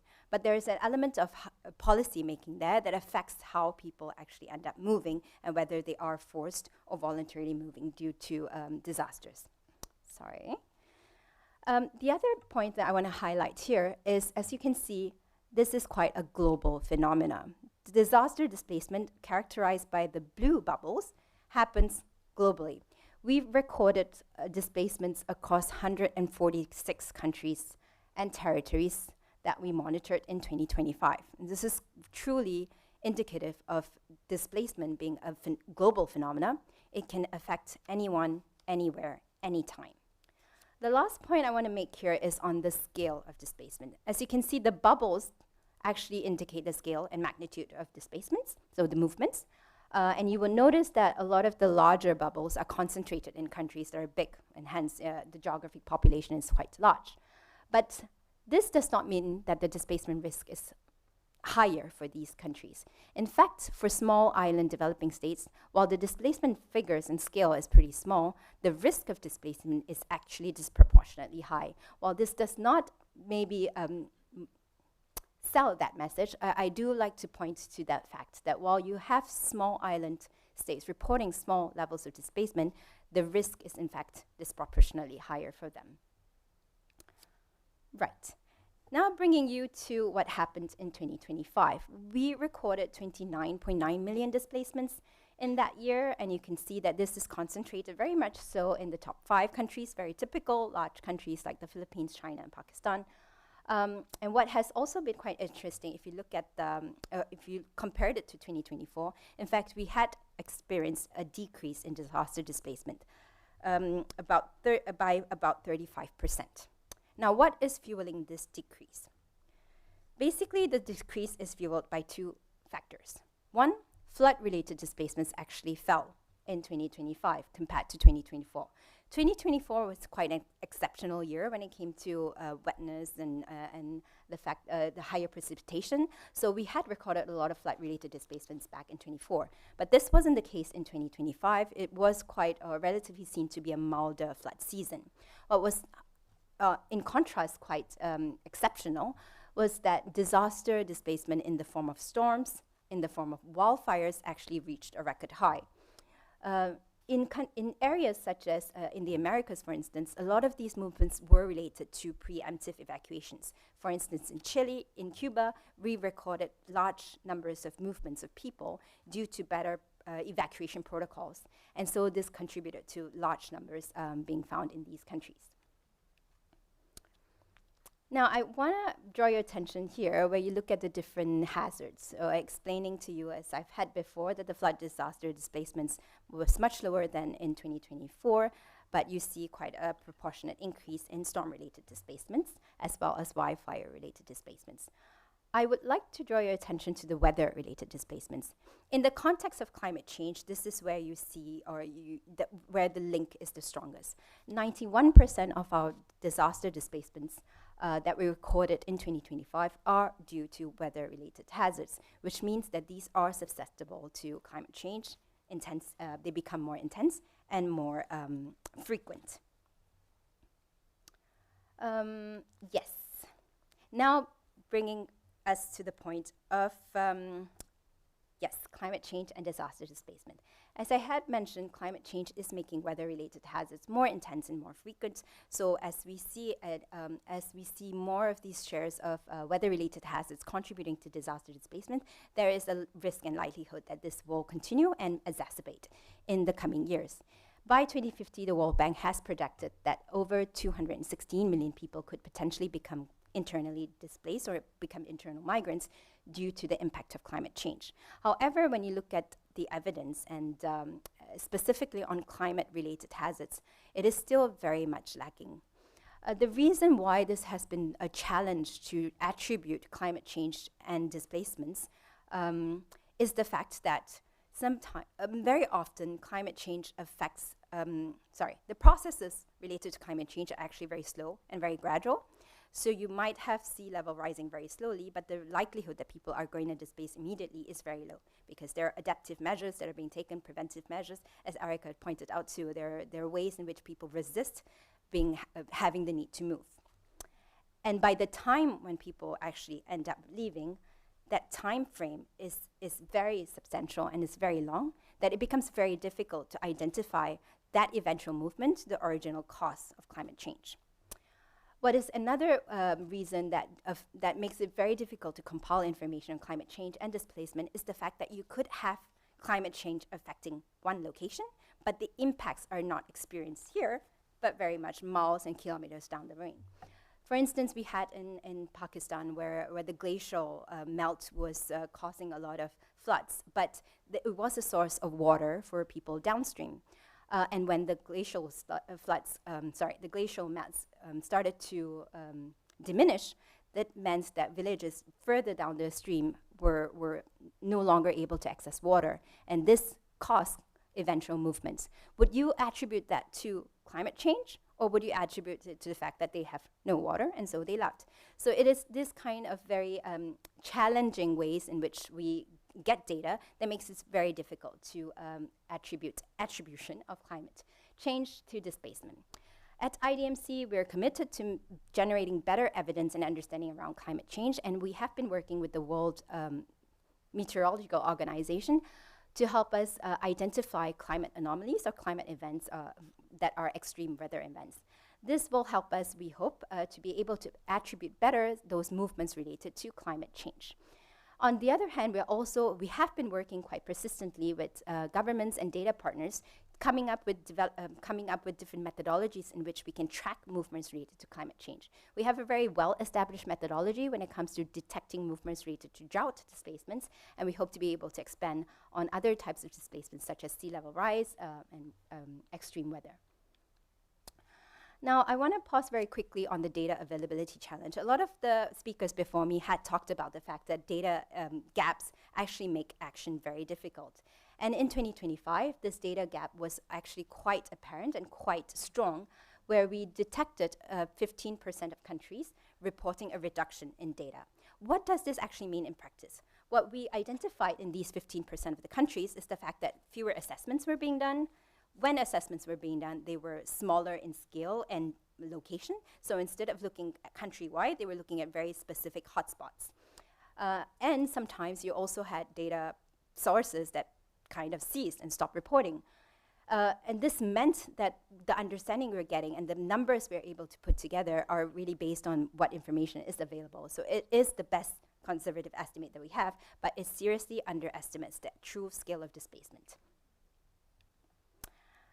Here I focus very much on the global overviews, but you do have a lot of details on the specific regions, how they are quite different and unique in terms of disaster displacements. And I invite you to read them on our website. You can have access to our reports via the QR code. So I hope this was still relevant and useful. I do have a few last words to finish up my presentation. Really, I think for someone who's replacing a speaker today, I really want to tie it back to this topic of planned relocation. And I think the global report on internal displacement's relevance to this discussion today is threefold. First, the fact that this provides evidence on disaster displacement to governments and multilateral development banks as well as other actors. And by providing this evidence on disaster displacement, I think we're focusing or asking governments to focus on taking preventative measures, of which planned relocation is one. Our data and the report actually also highlights, as I mentioned, some of the data gaps. This really helps us to identify where information needs to be better, where information and assessments need to be scaled up, and how different innovative approaches can be approached. Lastly, I think it does force you to reflect on not just emergency kind of measures, but also, not just emergency or preventative measures, but also accompanying people through their displacement process. And this means recovery, which could and durable solutions, which can look like returning. It can look like integrating into a new environment that they have moved to, and also about rebuilding their lives in new places where they've relocated to. So I hope that kind of helps you link this presentation to the topic of planned relocation. I very much invite you to, again, read our report and learn more about the displacement trends across the different regions. Thank you very much for your attention.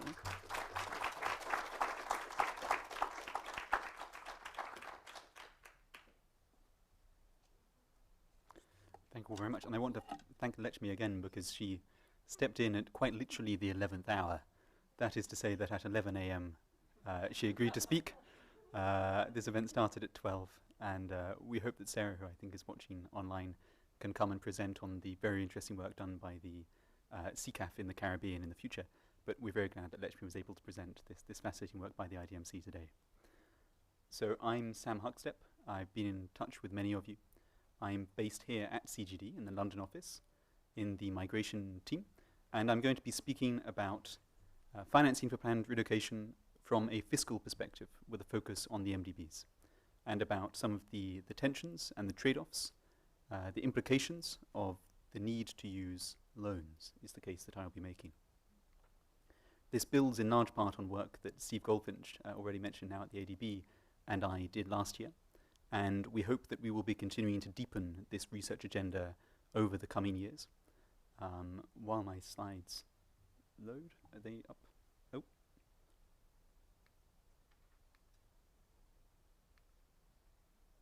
There we go. All right. So I'll be using the next 20 minutes to talk in particular about loans and taking a fiscal lens to planned relocations. We've already heard that there is a rising need for relocations, and I want to go a little bit back to the drawing board to discuss when and why a relocation is actually necessary. It's necessary first when a risk threshold will be surpassed, when a community cannot remain where they are because the intensity, the frequency of hazards has become untenable. And we can have conversations about what habitability means and what untenability is, and indeed in many jurisdictions these will be very difficult political conversations, but that's the first, I think, axiom. The second is that the budget is not available for adequate in-situ adaptation, and that this is part of the reason for why the risk threshold is being surpassed. People can, de facto, live pretty much anywhere if the money is available to allow them to adapt to their local environment. I always think of Dubai when I think of that. There are many places that are relatively uninhabitable, but nonetheless can still be made habitable with the right resources. So in these cases, when a relocation is necessary, adaptation limits have been reached.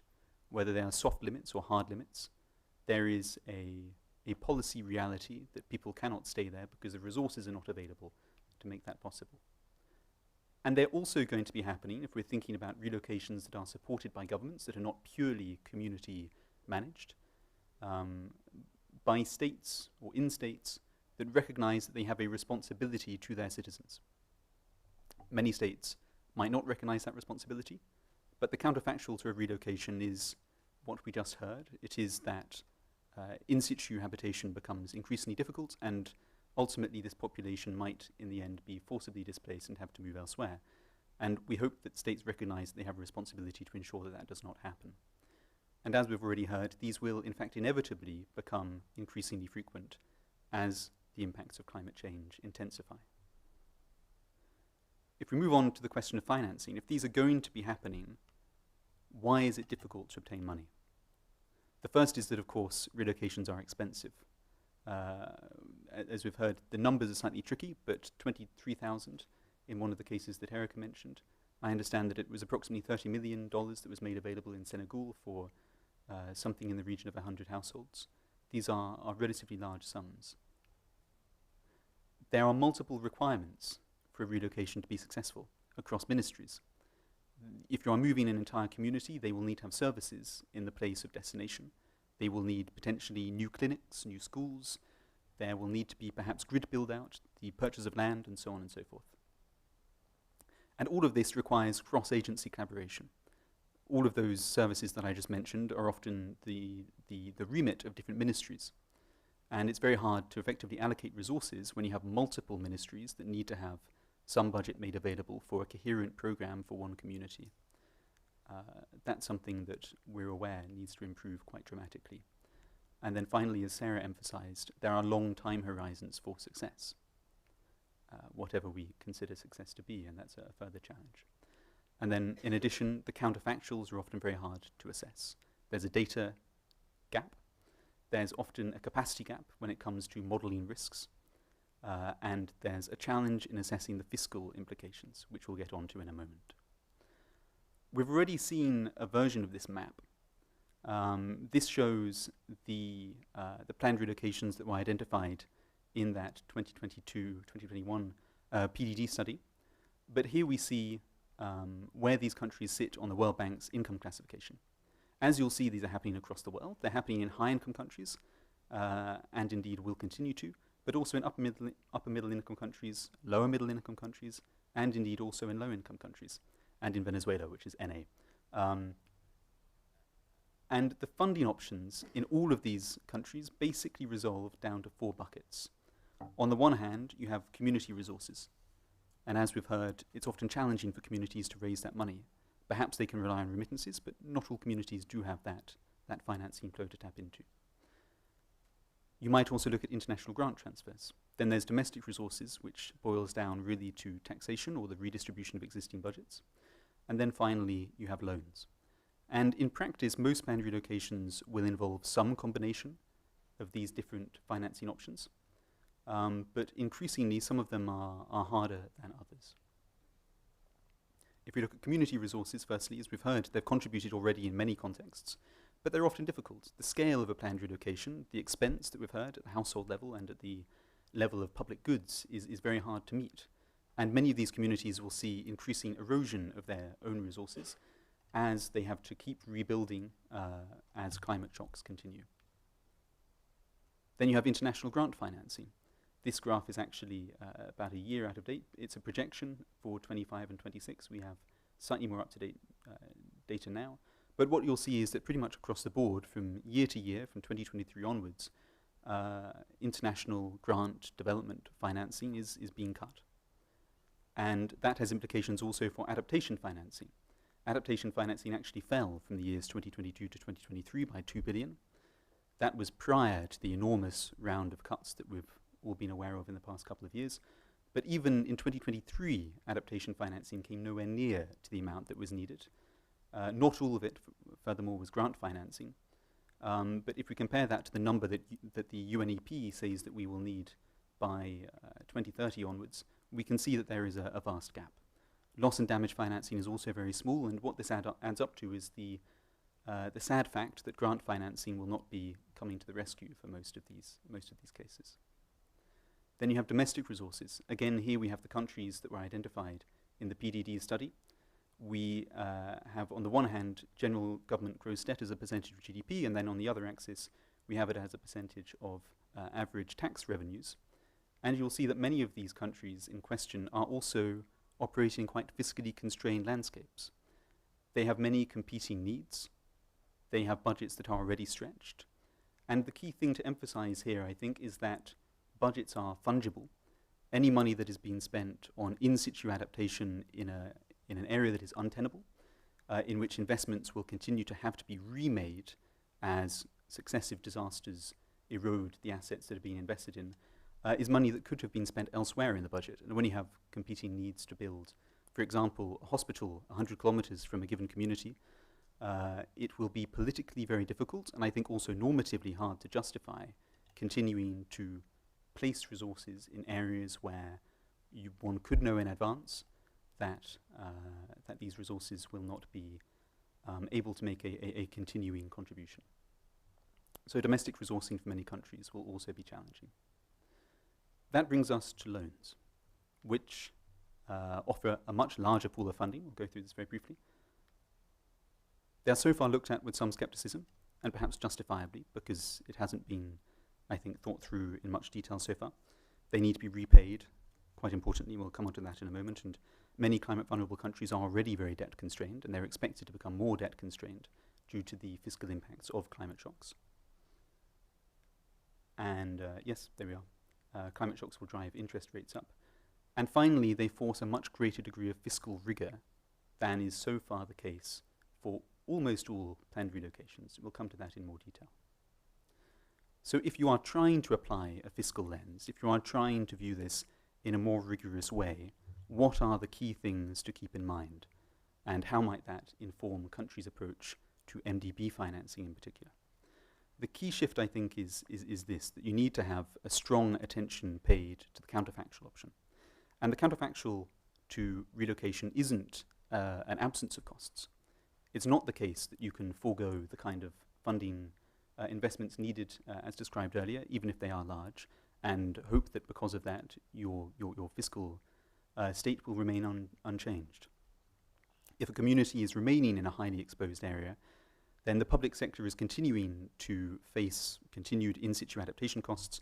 They'll have disaster response costs, reconstruction costs. They'll need to maintain infrastructure in the face of climate disasters. They'll need to provide emergency shelter, many other areas. And that means that in-situ adaptation and in-situ habitation prolongs the government's exposure to contingent liabilities, whether they are explicit, things that the government is on the hook for, and everyone knows it, or whether they are implicit, that the government might be politically viewed as the inevitable insurer of last resort, which is the case in many places. You can take, I'll go back for a moment, you can take the example of Madagascar, which I think is quite instructive. In 2022, the IMF did a fiscal study of Madagascar through the lens of climate shocks, and they estimated that if the government maintained a role as the insurer of last resort and accepted to fully cover all climate-related losses, then under a plausible shock trajectory, debt could rise from roughly 50% of GDP in 22 to roughly 85% in 2040, which is an unsustainable trajectory. I think it's hard to disagree with that. And it's the result, of course, of assets continuing to be in areas that are exposed and continuing to need to be made more resilient or rebuilt in the case of losses. And Madagascar is by no means unique. So when in that case is a relocation fiscally prudent? One of the challenges is that unlike many other adaptation options or interventions, relocation is very unlikely to generate a new revenue stream. And indeed, adaptation in general is very hard to create revenue streams through. It's not like mitigation, where, for example, the generation of energy can be sold. So instead, I would argue that, as I have here, relocation is fiscally sensible when the present value of the avoided future public obligations exceeds the full cost of relocation. And in the full cost, we mean what you might call the end-to-end costs, including the cost of providing new services, access to livelihoods, all of the other things that are involved, and all of this relative to feasible in-situ options, which means that you require an assessment of the in-situ options. And ultimately, planned relocation is about avoiding government losses. Now, when would you choose to use loans instead of using domestic resources? The challenge, as we've heard with planned relocation, is that the time frame for benefits is very long. So also are the time frame for costs in the counterfactual. If you are conducting a planned relocation, you are bringing all of the costs forward by potentially many decades, and you are spending a lot of money in the present to move a community in order to avoid future costs over the course of that long time frame. So those costs are crystallized. You have this high upfront cost, which is traded against the benefit of reduced long-term costs. For many countries, however, of course, budget limitations prevent that upfront expenditure. They can't spend significant amounts of money relocating a community, and so it doesn't happen. It's put off for political reasons or for fiscal reasons. Now, loans, I would argue, are useful to preserve that near-term liquidity, to allow the continued investment in the hospitals, again, many miles away, to prevent cuts elsewhere. The downside, of course, of loans is that they need to be repaid, and that can increase fiscal costs in the long term.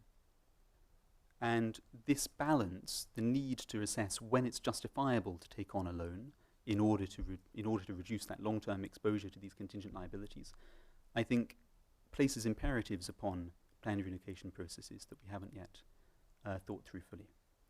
A loan works because it needs to be repaid and because it has an interest rate when essentially the present value of avoided future public obligations exceeds the full cost of the relocation plus interest relative to feasible in situ options, which means that a loan is more likely to be acceptable when it's concessional, when the interest rate is low, which gives you more budget space.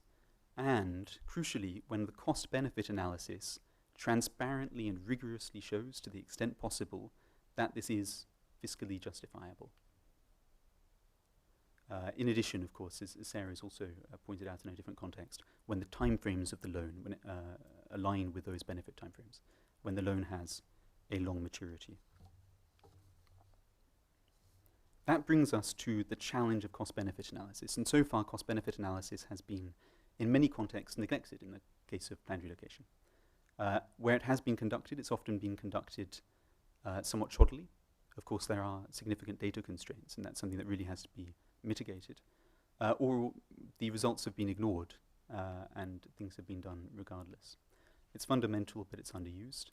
And the cost-benefit analysis has to compare options across, in fact, multiple hazard trajectories.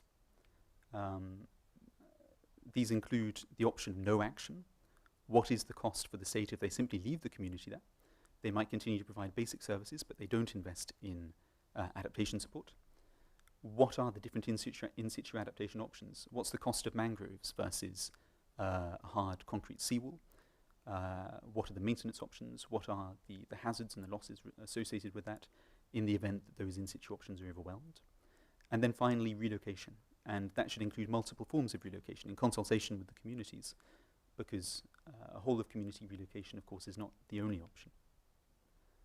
Cost-benefit analysis, on the other hand, also requires that you have consideration of ethical elements, which often is really challenging. We can get into detail, perhaps over coffee, about how cost-benefit analysis deals with wealthy communities versus poorer communities, and in fact how you conceptualize planned relocation in general. Is it something that should be prioritized as a useful thing for poorer communities? It's a good opportunity that should be targeted towards them, or is it a damage that you want at all costs to avoid, and therefore perhaps it should be, in this lens, also equally inflicted on richer communities where you might have greater asset loss, despite the fact that that will have fiscally higher costs and thus have an impact on your budgets elsewhere. And crucially, it needs transparency. The data used, the modeling used, all of these elements within the cost-benefit analysis will ultimately determine whether that last resort threshold, as we'll come to in a moment, has been surpassed. And finally, it's not sufficient. It's necessary, but it's not sufficient.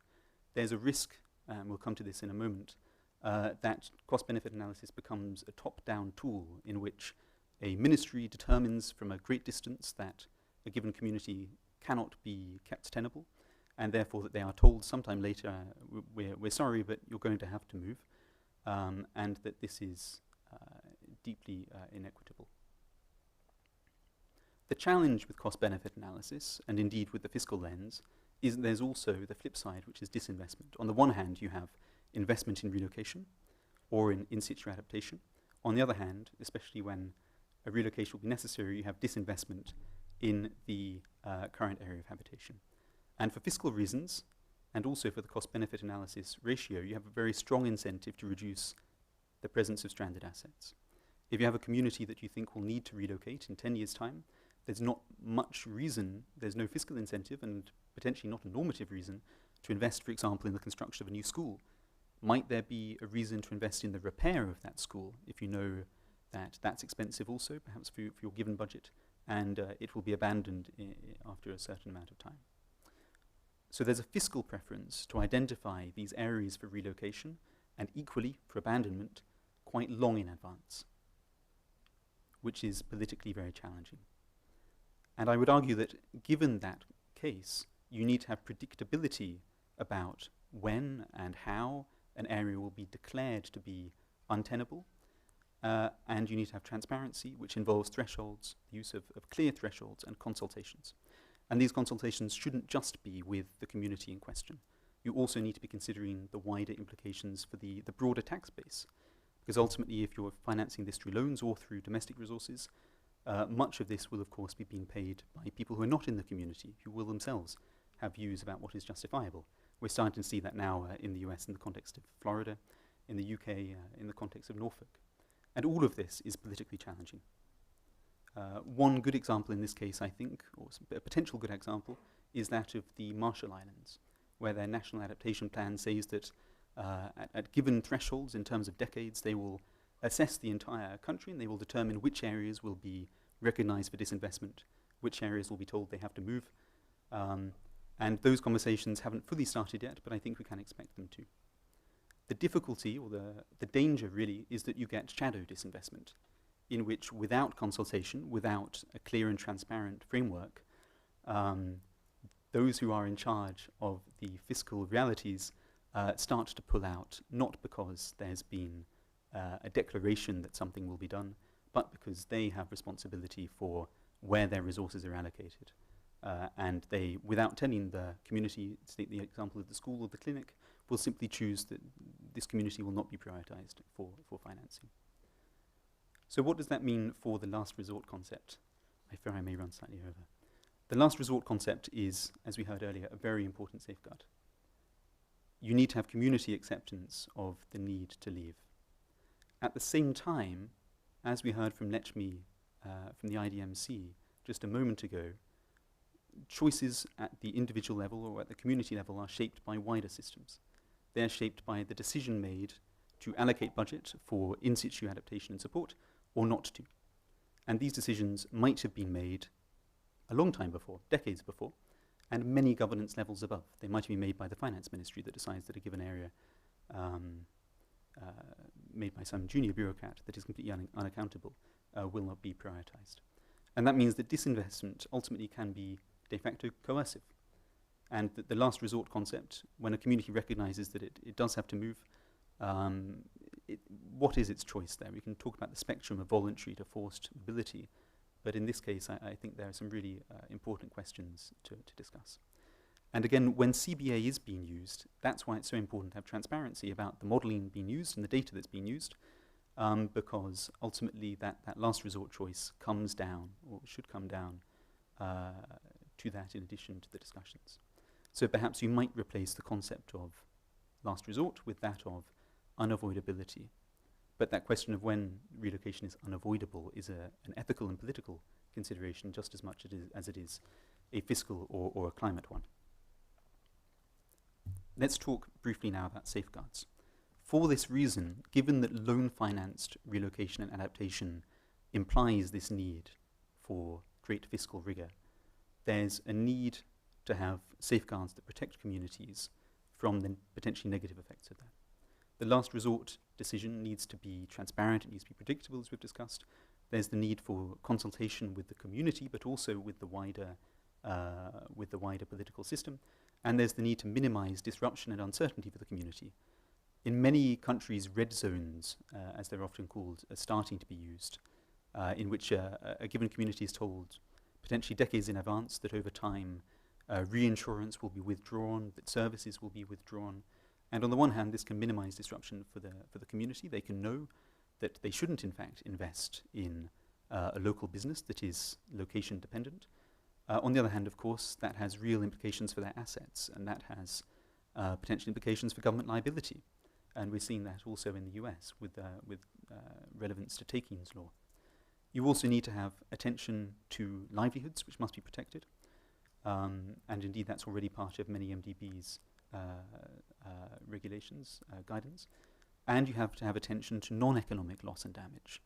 And quantifying that, if you can, and incorporating that in your cost-benefit analysis is very challenging. And equally, when it comes to non-economic loss and damage, the communities in question will have very strong views, but so too might many other taxpayers in the country, who again will be financing the non-economic loss and damage compensation. And above all, you need to have transparency and accountability for funds. Where does this leave the MDBs? What can MDBs offer? They can offer capital. And in particular, they can offer concessional instruments, which, as we've heard, is crucial given that interest rates will determine whether loans are viable for relocation. They have a lot of experience in dealing with relocation, normally in the guise of development-induced resettlement, but also increasingly in the case of climate-related relocation. And they have immense technical capacity that they can lend in support. We need data to be built up for the CBAs, for example. We need adequate fiscal assessments, which are often done at the more granular level. We need cost-benefit analysis, and then many communities and countries need support in developing project proposals, which many lack the ability to do. There was a really interesting initiative set up by the World Bank called the City Gap Fund, in which cities could be lent approximately $1 million to prepare project proposals for bankable projects. And something of that sort, I think, could be explored here. Project implementation support as well. And the MDBs are starting to become more active in this space. And they have a long history, as I said, of support for resettlement. And fiscally, I think there's something interesting about the difference or the similarities between development-induced resettlement and climate-related planned relocation. They are, in many ways, fiscally mirror images of each other. A development-induced resettlement takes place, or it should take place, when the wider fiscal and social advantages of moving a community to allow a project to happen are considered, are found to sufficiently outweigh the disadvantage to that community for it to happen. And climate-related planned relocation in many ways is the mirror of that. It should likewise take place when the wider fiscal or social disadvantages, that is, disadvantages of funding that community's continued in situ adaptation are found to sufficiently outweigh the advantages from remaining. But I use that word should advisedly because, again, this is a normative consideration as well as a political one. In terms of bankability, I'll really skim through this now. You have to have clearly evidence risk thresholds. You have to have credible counterfactuals to be able to assess the fiscal prudence of it. Fiscal modelling of the avoided public liabilities, which in many cases is currently lacking. Transparency relating to all elements. Community engagement and consent. Cross-government, it's a very long list, cross-government coordination, which is in itself an enormous challenge. And the safeguards that we previously discussed, in addition to long-term monitoring and evaluation, which so far is almost always lacking. So what should the MDBs do now, we would propose? This, we hope, is the start of a longer conversation on how MDBs can engage, on what their standards should be, on what instruments they should be in a position to offer. We'd suggest that they ought to develop a common approach to planned relocation. There will be many discussions on development-induced resettlement. Planned relocation, in many ways, does have important differences, and a common approach in which they can set up standards would be very useful. They can build their project preparation and technical capacity building offer. That might start very uncontroversially with supporting greater data provision, downscale data which can be used for cost-benefit analyses. And fundamentally, they can also offer concessional finance, including through grant finance where they have that capacity to develop technical capacity. They can adapt their safeguards to be relevant, more relevant in the case of climate-related planned relocations, and they can develop an evidence base. As Erica said earlier, the question isn't whether planned relocation will be happening or whether it will be expensive. It is already happening, and it will happen much more, and it will be expensive, but the counterfactual is also expensive. And I think that so far hasn't been adequately considered. There really is a case for MDBs to be working in this area. They de facto have a mandate, and we look forward to continuing to see this field develop. So thanks very much. Oh, drums.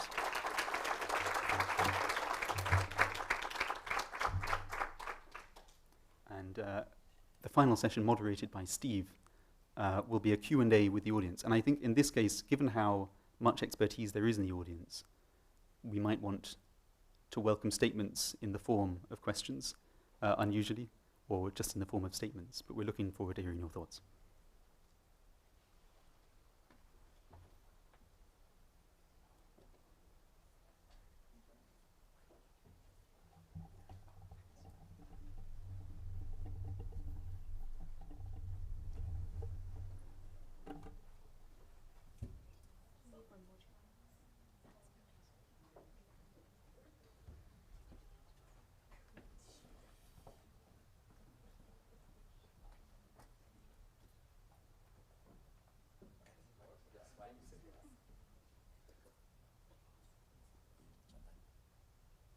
Okay.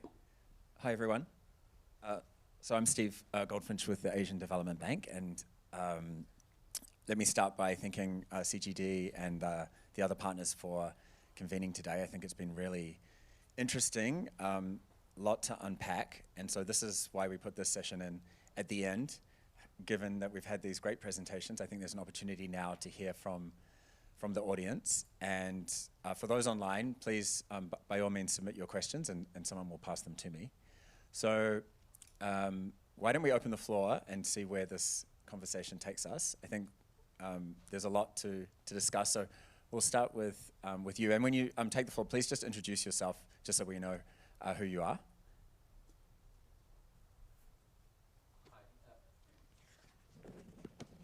Is it on? Okay. Thank you all for a fantastic afternoon. Letchme is not up there. That is also extended to you. I'm Steve Myron from the Refugee Law Initiative and also editor-in-chief of the publishing platform Researching Internal Displacement.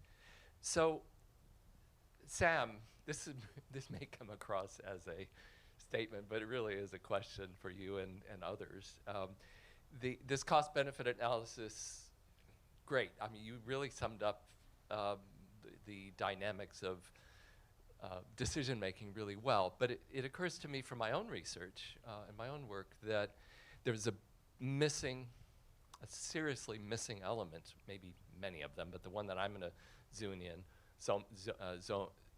zone in on is data regarding the cost of displacement.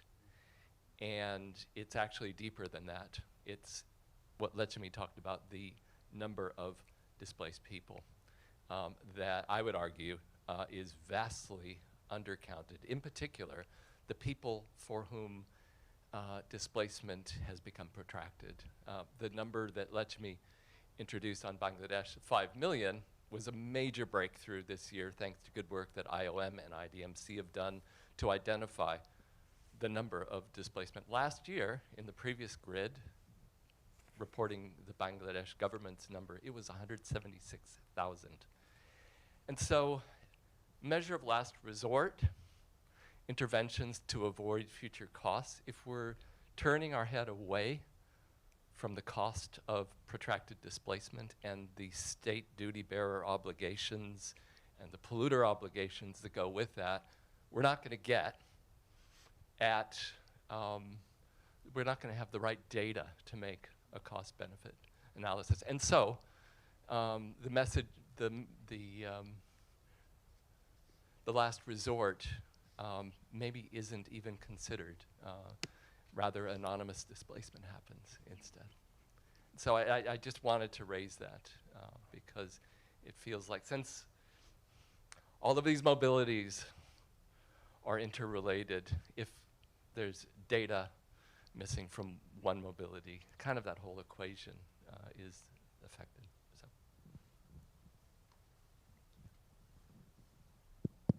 Okay, I think it's on. Is it on? Fantastic. Yeah, I completely agree with you. There were a lot of things that could have been included on the slide about CBA that there wasn't space or time to go into. You might also discuss taxes, for example. If somebody, as you point out, is displaced internally for a long time, their ability to work will go down.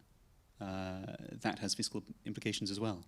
And that is also part of that counterfactual to non-relocation, in which you have inadequate in-situ adaptation, and as a result, people are forced to move on an individual basis, which has, as you point out, enormous costs. I think we're only really starting to scratch the surface of research and indeed of data gathering on this area, so I completely agree.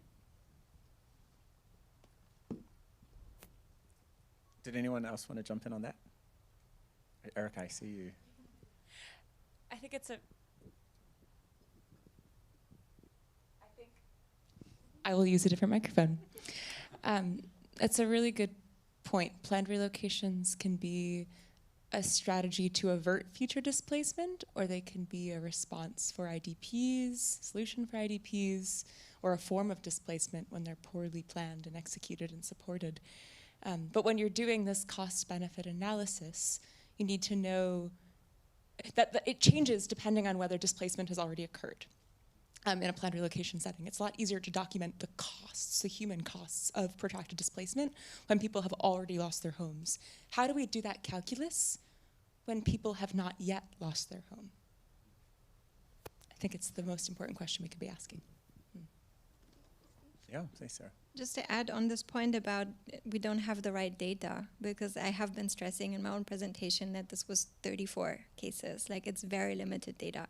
And I think if we perhaps looked at all the undocumented cases of planned relocation and the undocumented financing of these cases, all the findings that I presented could be completely different.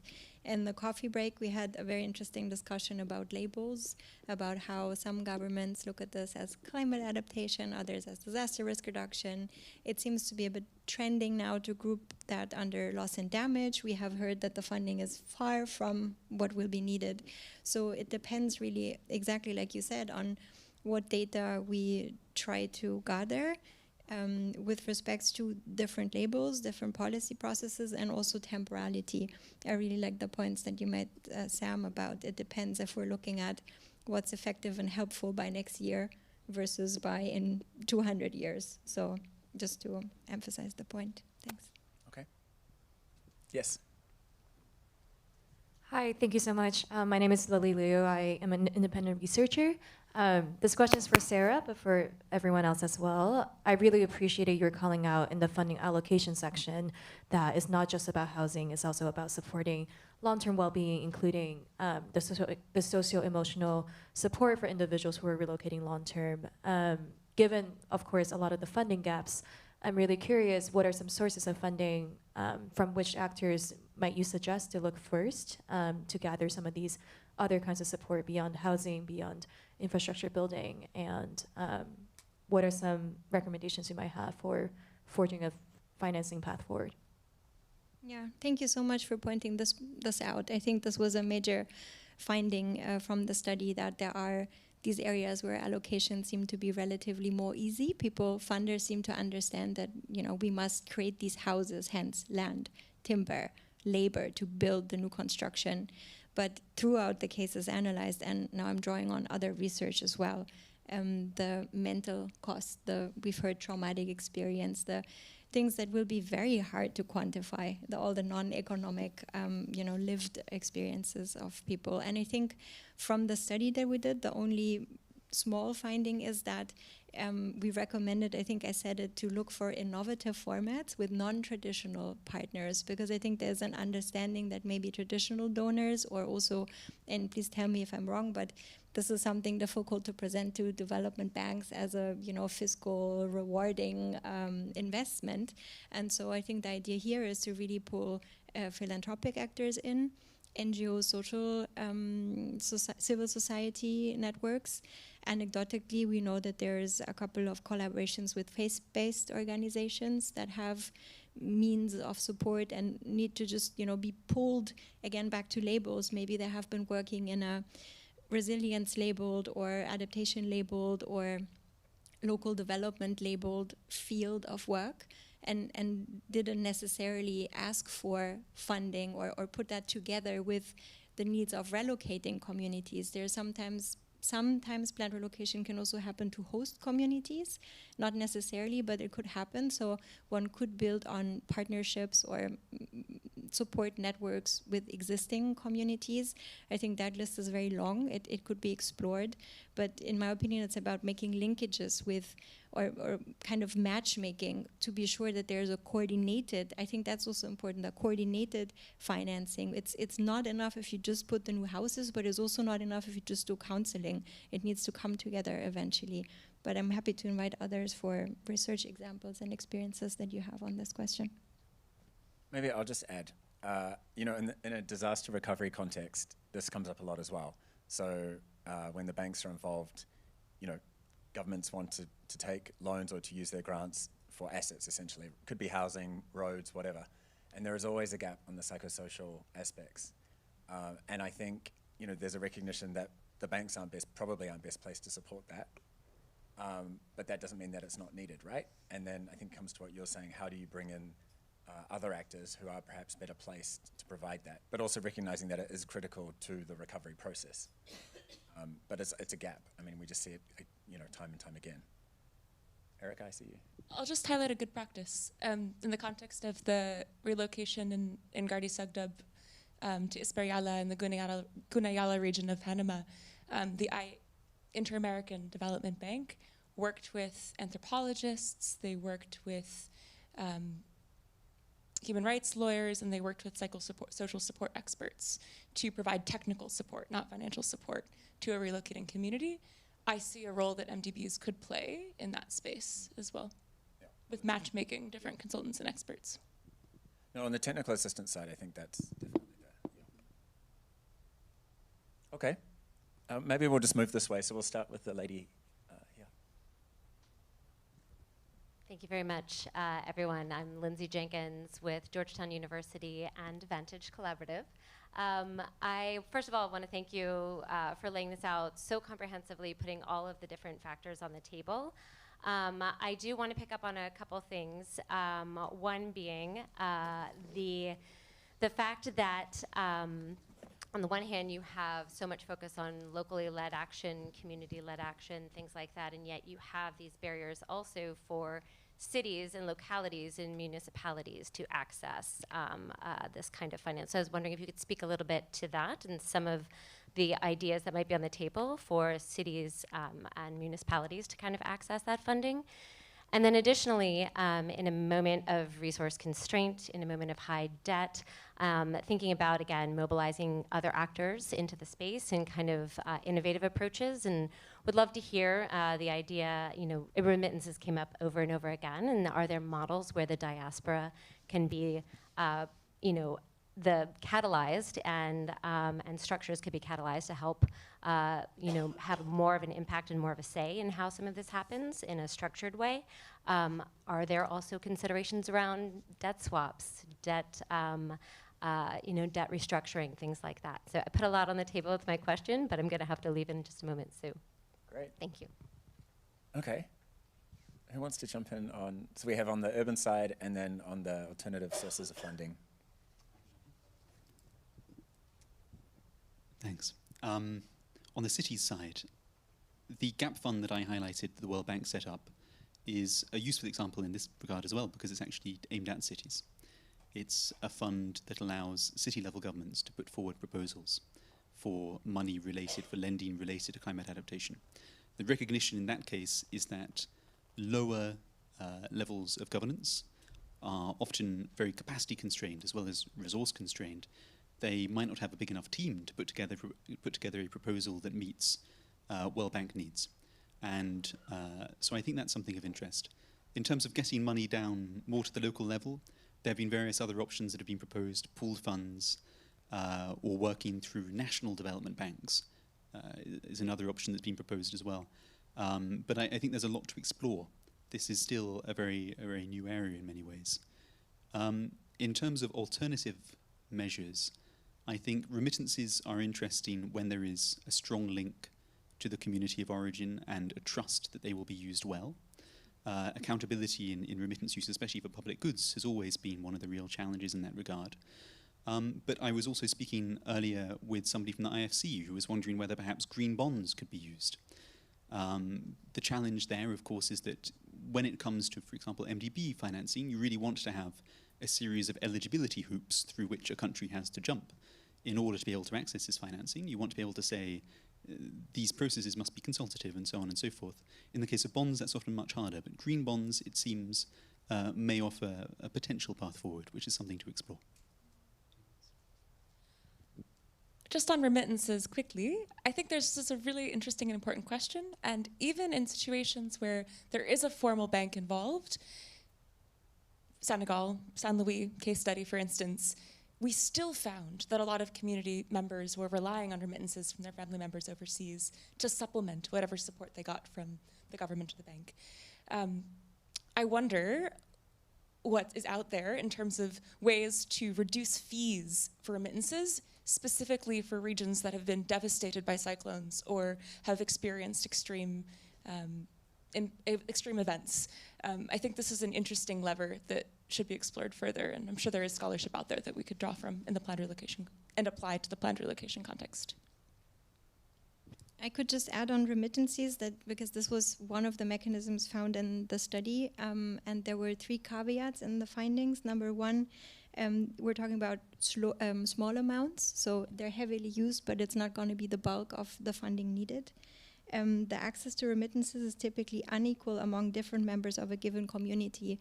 So there's, again, equity and justice and access questions and all kinds of social dynamics.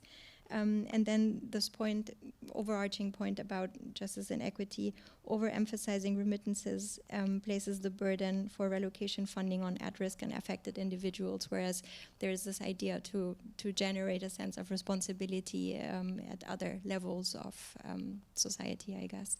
Just small addition. Because it's not really additional, right? These remittances, first of all, in the Pacific context, it places a burden on the sending, the remitter. And then the use of the remittance is essentially being, used for the planned relocation or the needs around that at the cost potentially of other uses of that remittance, which are really important, play a really important role in the Pacific. So, yeah, I think it's attractive because it's an additional source, but it comes at a like all of these sources of funding, right? There's so many draws on them. But yeah, it's definitely the piece around reducing the cost of remittance. I mean, we could have a whole other session on that. Okay, so I said we'd move this way. So the lady in the green, and then we'll move to the other side. Hi, I'm Cindy Ragab from American University, and I have a question about how we think about scale as we're moving further along the climate change impacts growing, and the way that we frame and label a lot of these projects. So far, we know the most about smaller relocation plans and countries that have been very open about their vulnerability to climate change. In large part, it's countries that need access to technical assistance and funding, so they're open about discussing their vulnerability. But there are a lot of countries in areas I study, like the Gulf, that doesn't want to talk about the incredible vulnerability and risk that they have coming up. And so large relocation plans and adaptation plans, like potentially the Line or the Cube, are framed as large mega projects. We also see these in like Singapore with plans to build out kind of like floating cities into the ocean. And how we think about maybe governments that have higher capacity or have bigger relocation challenges that have cultural ramifications. So like Istanbul, incredibly high risk of huge collapse because of the forthcoming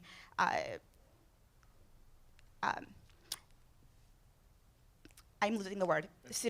Yes, or like Alexandria in Egypt, or Tehran being completely relocated because of water inaccessibility. So how are we seeing countries in planning transform and kind of update as we come up on bigger risks and bigger relocations in countries that might not be as open about discussing their plans and their exposure? Great question. And maybe linked to that actually is, because we've been talking through the research, we've found that MDB finance, the climate funds, have not been engaged a lot. And a question that has been posed to me has been, is that a question of scale, right? Because moving a small community, yes, it attracts technical assistance, that's fine, but that's not going to have the conversation with a provider of finance because it's just too small.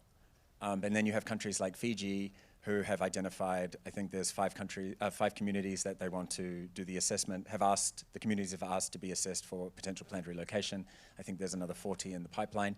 So, that's of a different scale than the communities that have been relocated, and that's been supported by faith-based organizations, and I think the Germans, right? It was an NGO arrangement. So, to your point around scale, what does the panel think? Who wants to take that?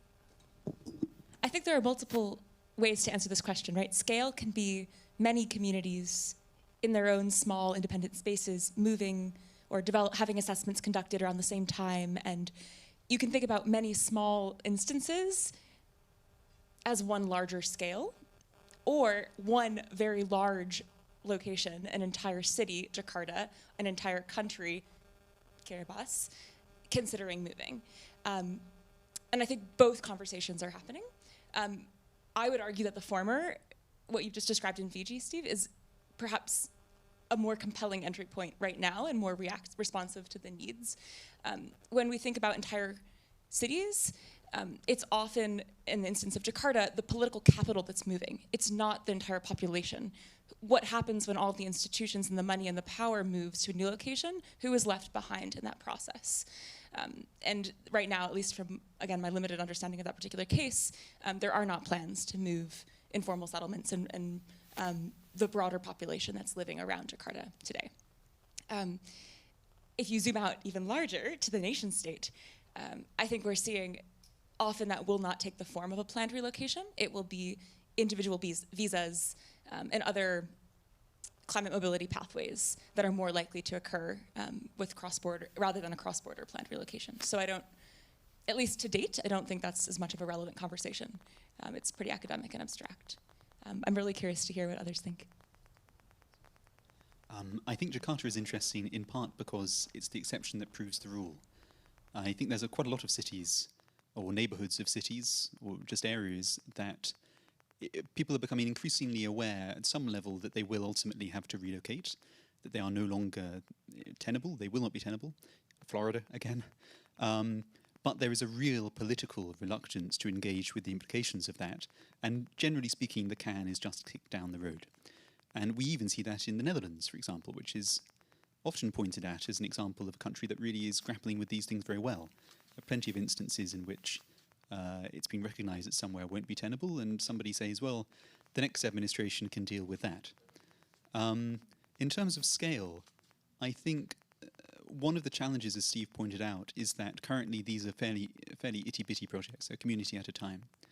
And it doesn't make probably much sense to replicate that small, discrete project model across a wide portfolio, not least because of the reporting obligations that would impose at both ends. Instead, you want probably to move towards a program, or perhaps to move towards some form of policy-based lending, which I think is also worth exploring here, and I'd be interested in hearing what others think on that.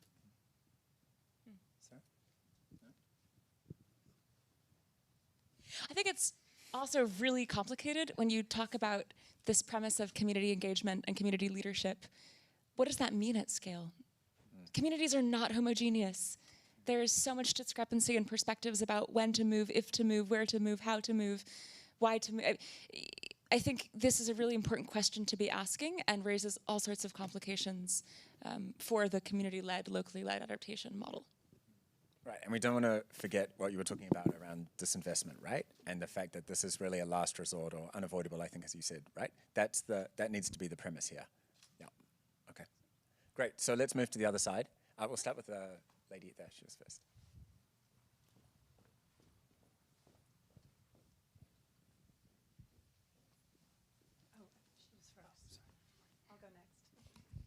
Thank you all very much for sharing today's presentations with us. My name is Isabel Gamares. I'm the Human Rights Co-Chair at the United Nations Association. Thinking of planning or funding for planned relocation, one of my perhaps questions or something that I might have missed in most of the presentations is how do you see the private sector being part or playing an active role in this? And one of the reasons, or for the ones who might be familiar with the case or looking at a case study, since 2017, northern Mozambique, the region of Cabo Delgado, have displaced more than 1.3 million so far, according to some reports. And there was a direct, although more modernly referred as the Mozambique Islam State, as it's being named in the region, had a direct effect from necessarily lack of youth employment, youth empowerment, which is the exact same energy and oil platforms that have been also having their own foundations to do necessarily that type of work in several nearby communities and regions even in the African continent.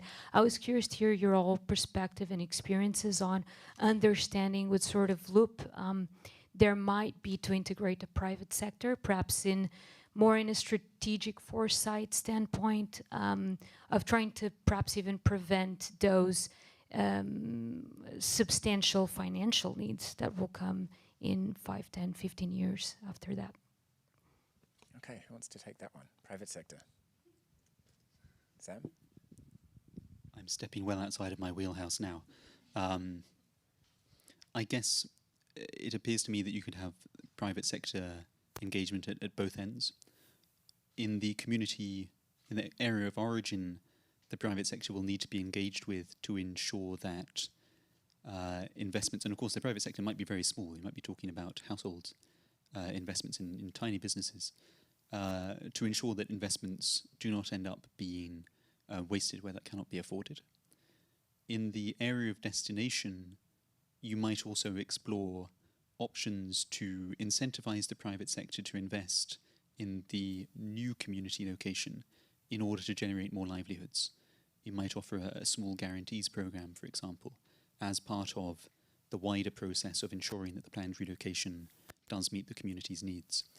In terms of how you can get private sector financing for the planned relocation itself, for other elements, my current impression is that that will be quite challenging, in large part because the value of the assets in the area of origin is collapsing, and that it's very hard to generate new revenue streams due to the planned relocation. I think there have in some cases been discussions of whether increased land values could be captured and the private sector benefits from some of these programs could be used to finance the relocation. I think that's been quite challenging so far, but this is outside my wheelhouse. I want to flag quickly, from the human rights perspective, a red flag that emerges in this context.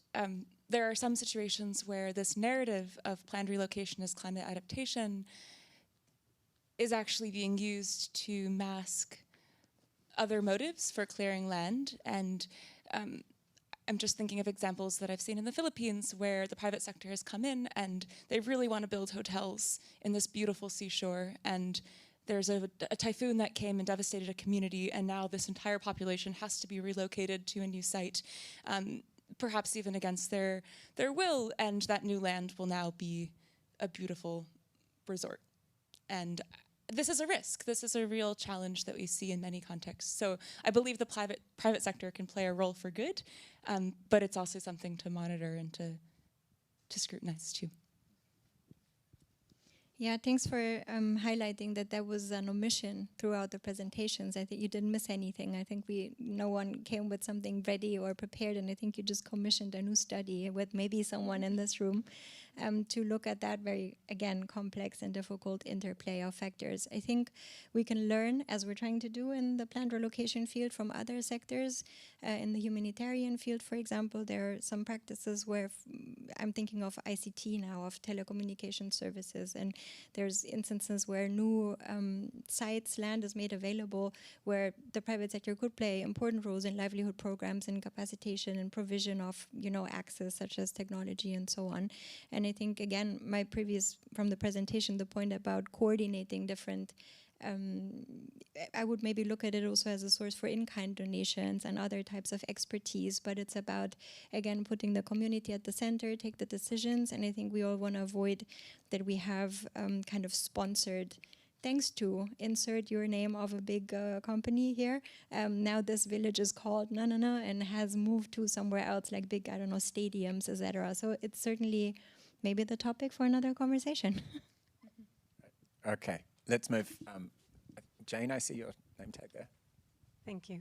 It's Jane Henrici, currently a senior researcher with IRIS Group and also at George Washington University. So thank you very much. I very much enjoyed all of these presentations. I would add, just with regard to the private sector, based on my own work, that perhaps also in terms of being employers, because as you've all mentioned, livelihoods are very critical.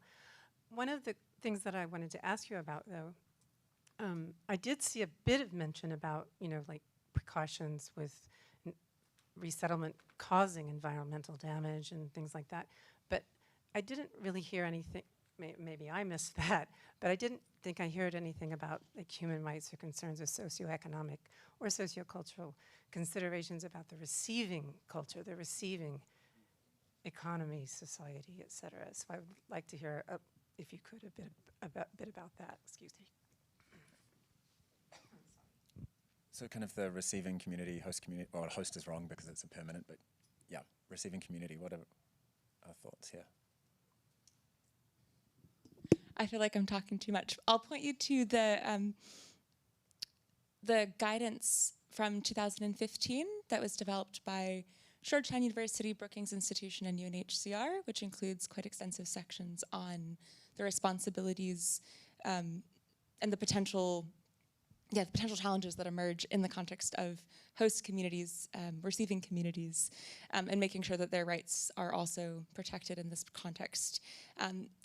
A quick example, in Senegal, in the Saint Louis case, the host community, the receiving community, has very different perspectives and relationships to water and different sets of livelihoods than the relocated community, who are all fisher folk. The fisher folk children all know how to swim because they've been doing that their entire lives, and went swimming with the children of the host community, and one of the children of the host community drowned because he didn't know how to swim, and this created enormous tensions between these two populations. That's just one very specific example of the kinds of challenges that arise in this context, and I think it's important that when we talk about human rights, we're also thinking about the rights of those populations. I think perhaps there are lessons to be drawn from approaches to refugee hosting in this regard as well. In a planned relocation, as we've been discussing, generally speaking, you would expect investment, or indeed you would always want to expect investment in services in the area of destination.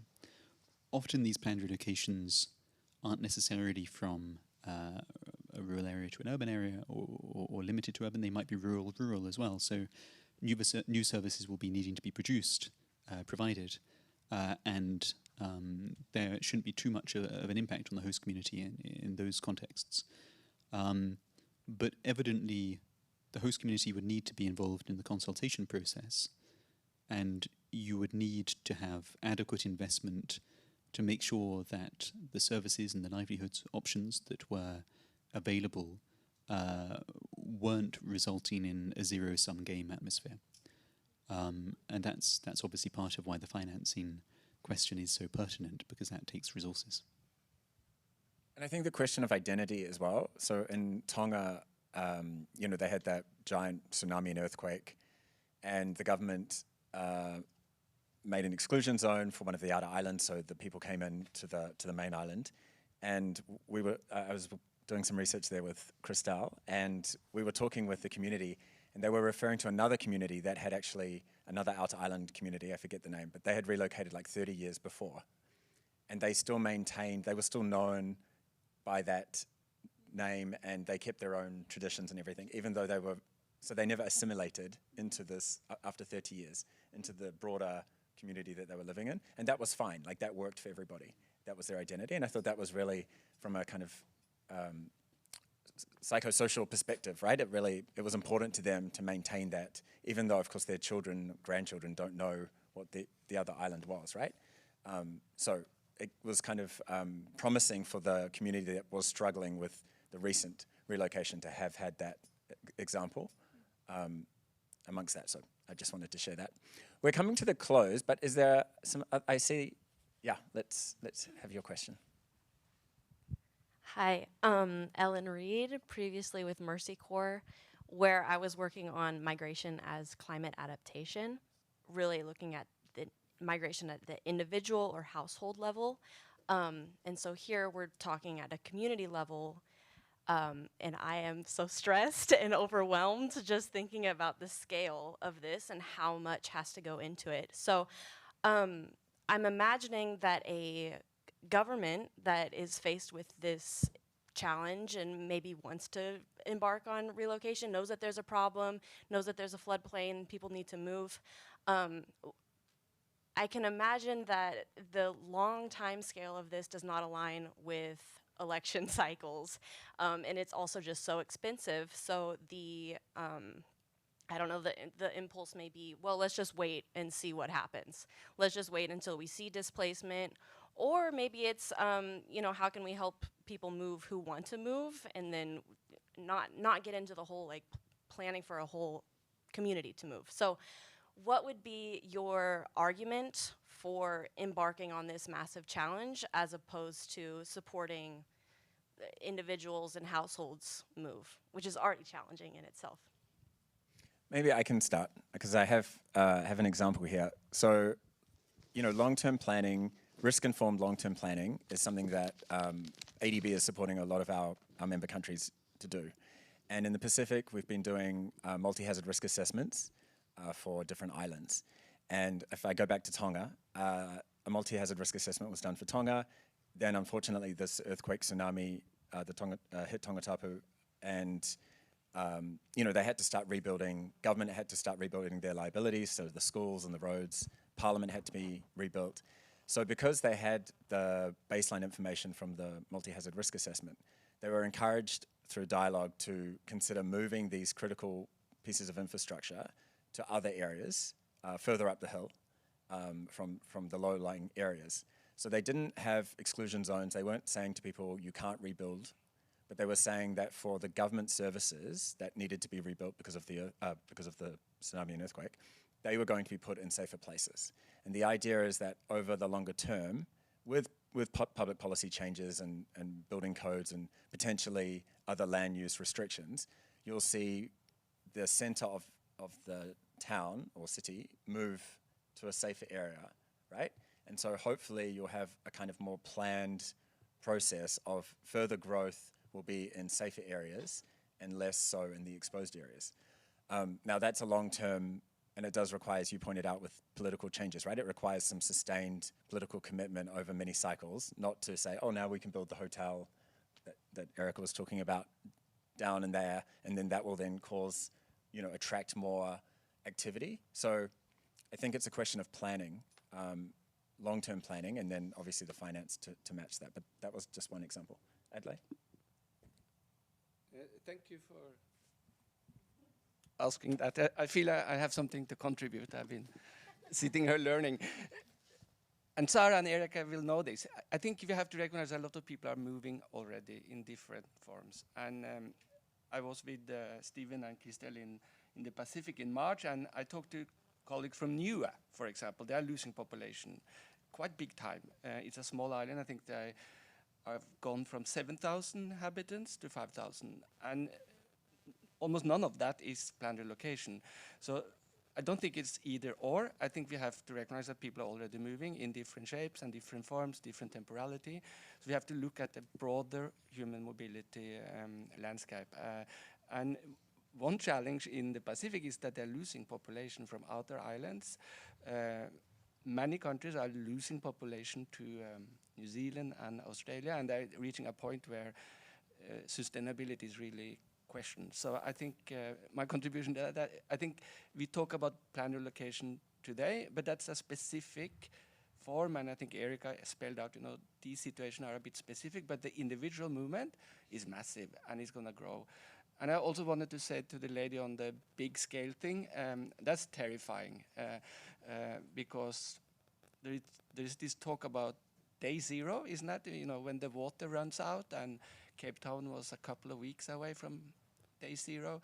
Tehran is almost there, but for other reasons maybe, I just know. But so many cities are reaching day zero in terms of water supply, and we can imagine what that will do with individual choices also. So thank you for that question. I think that's very important.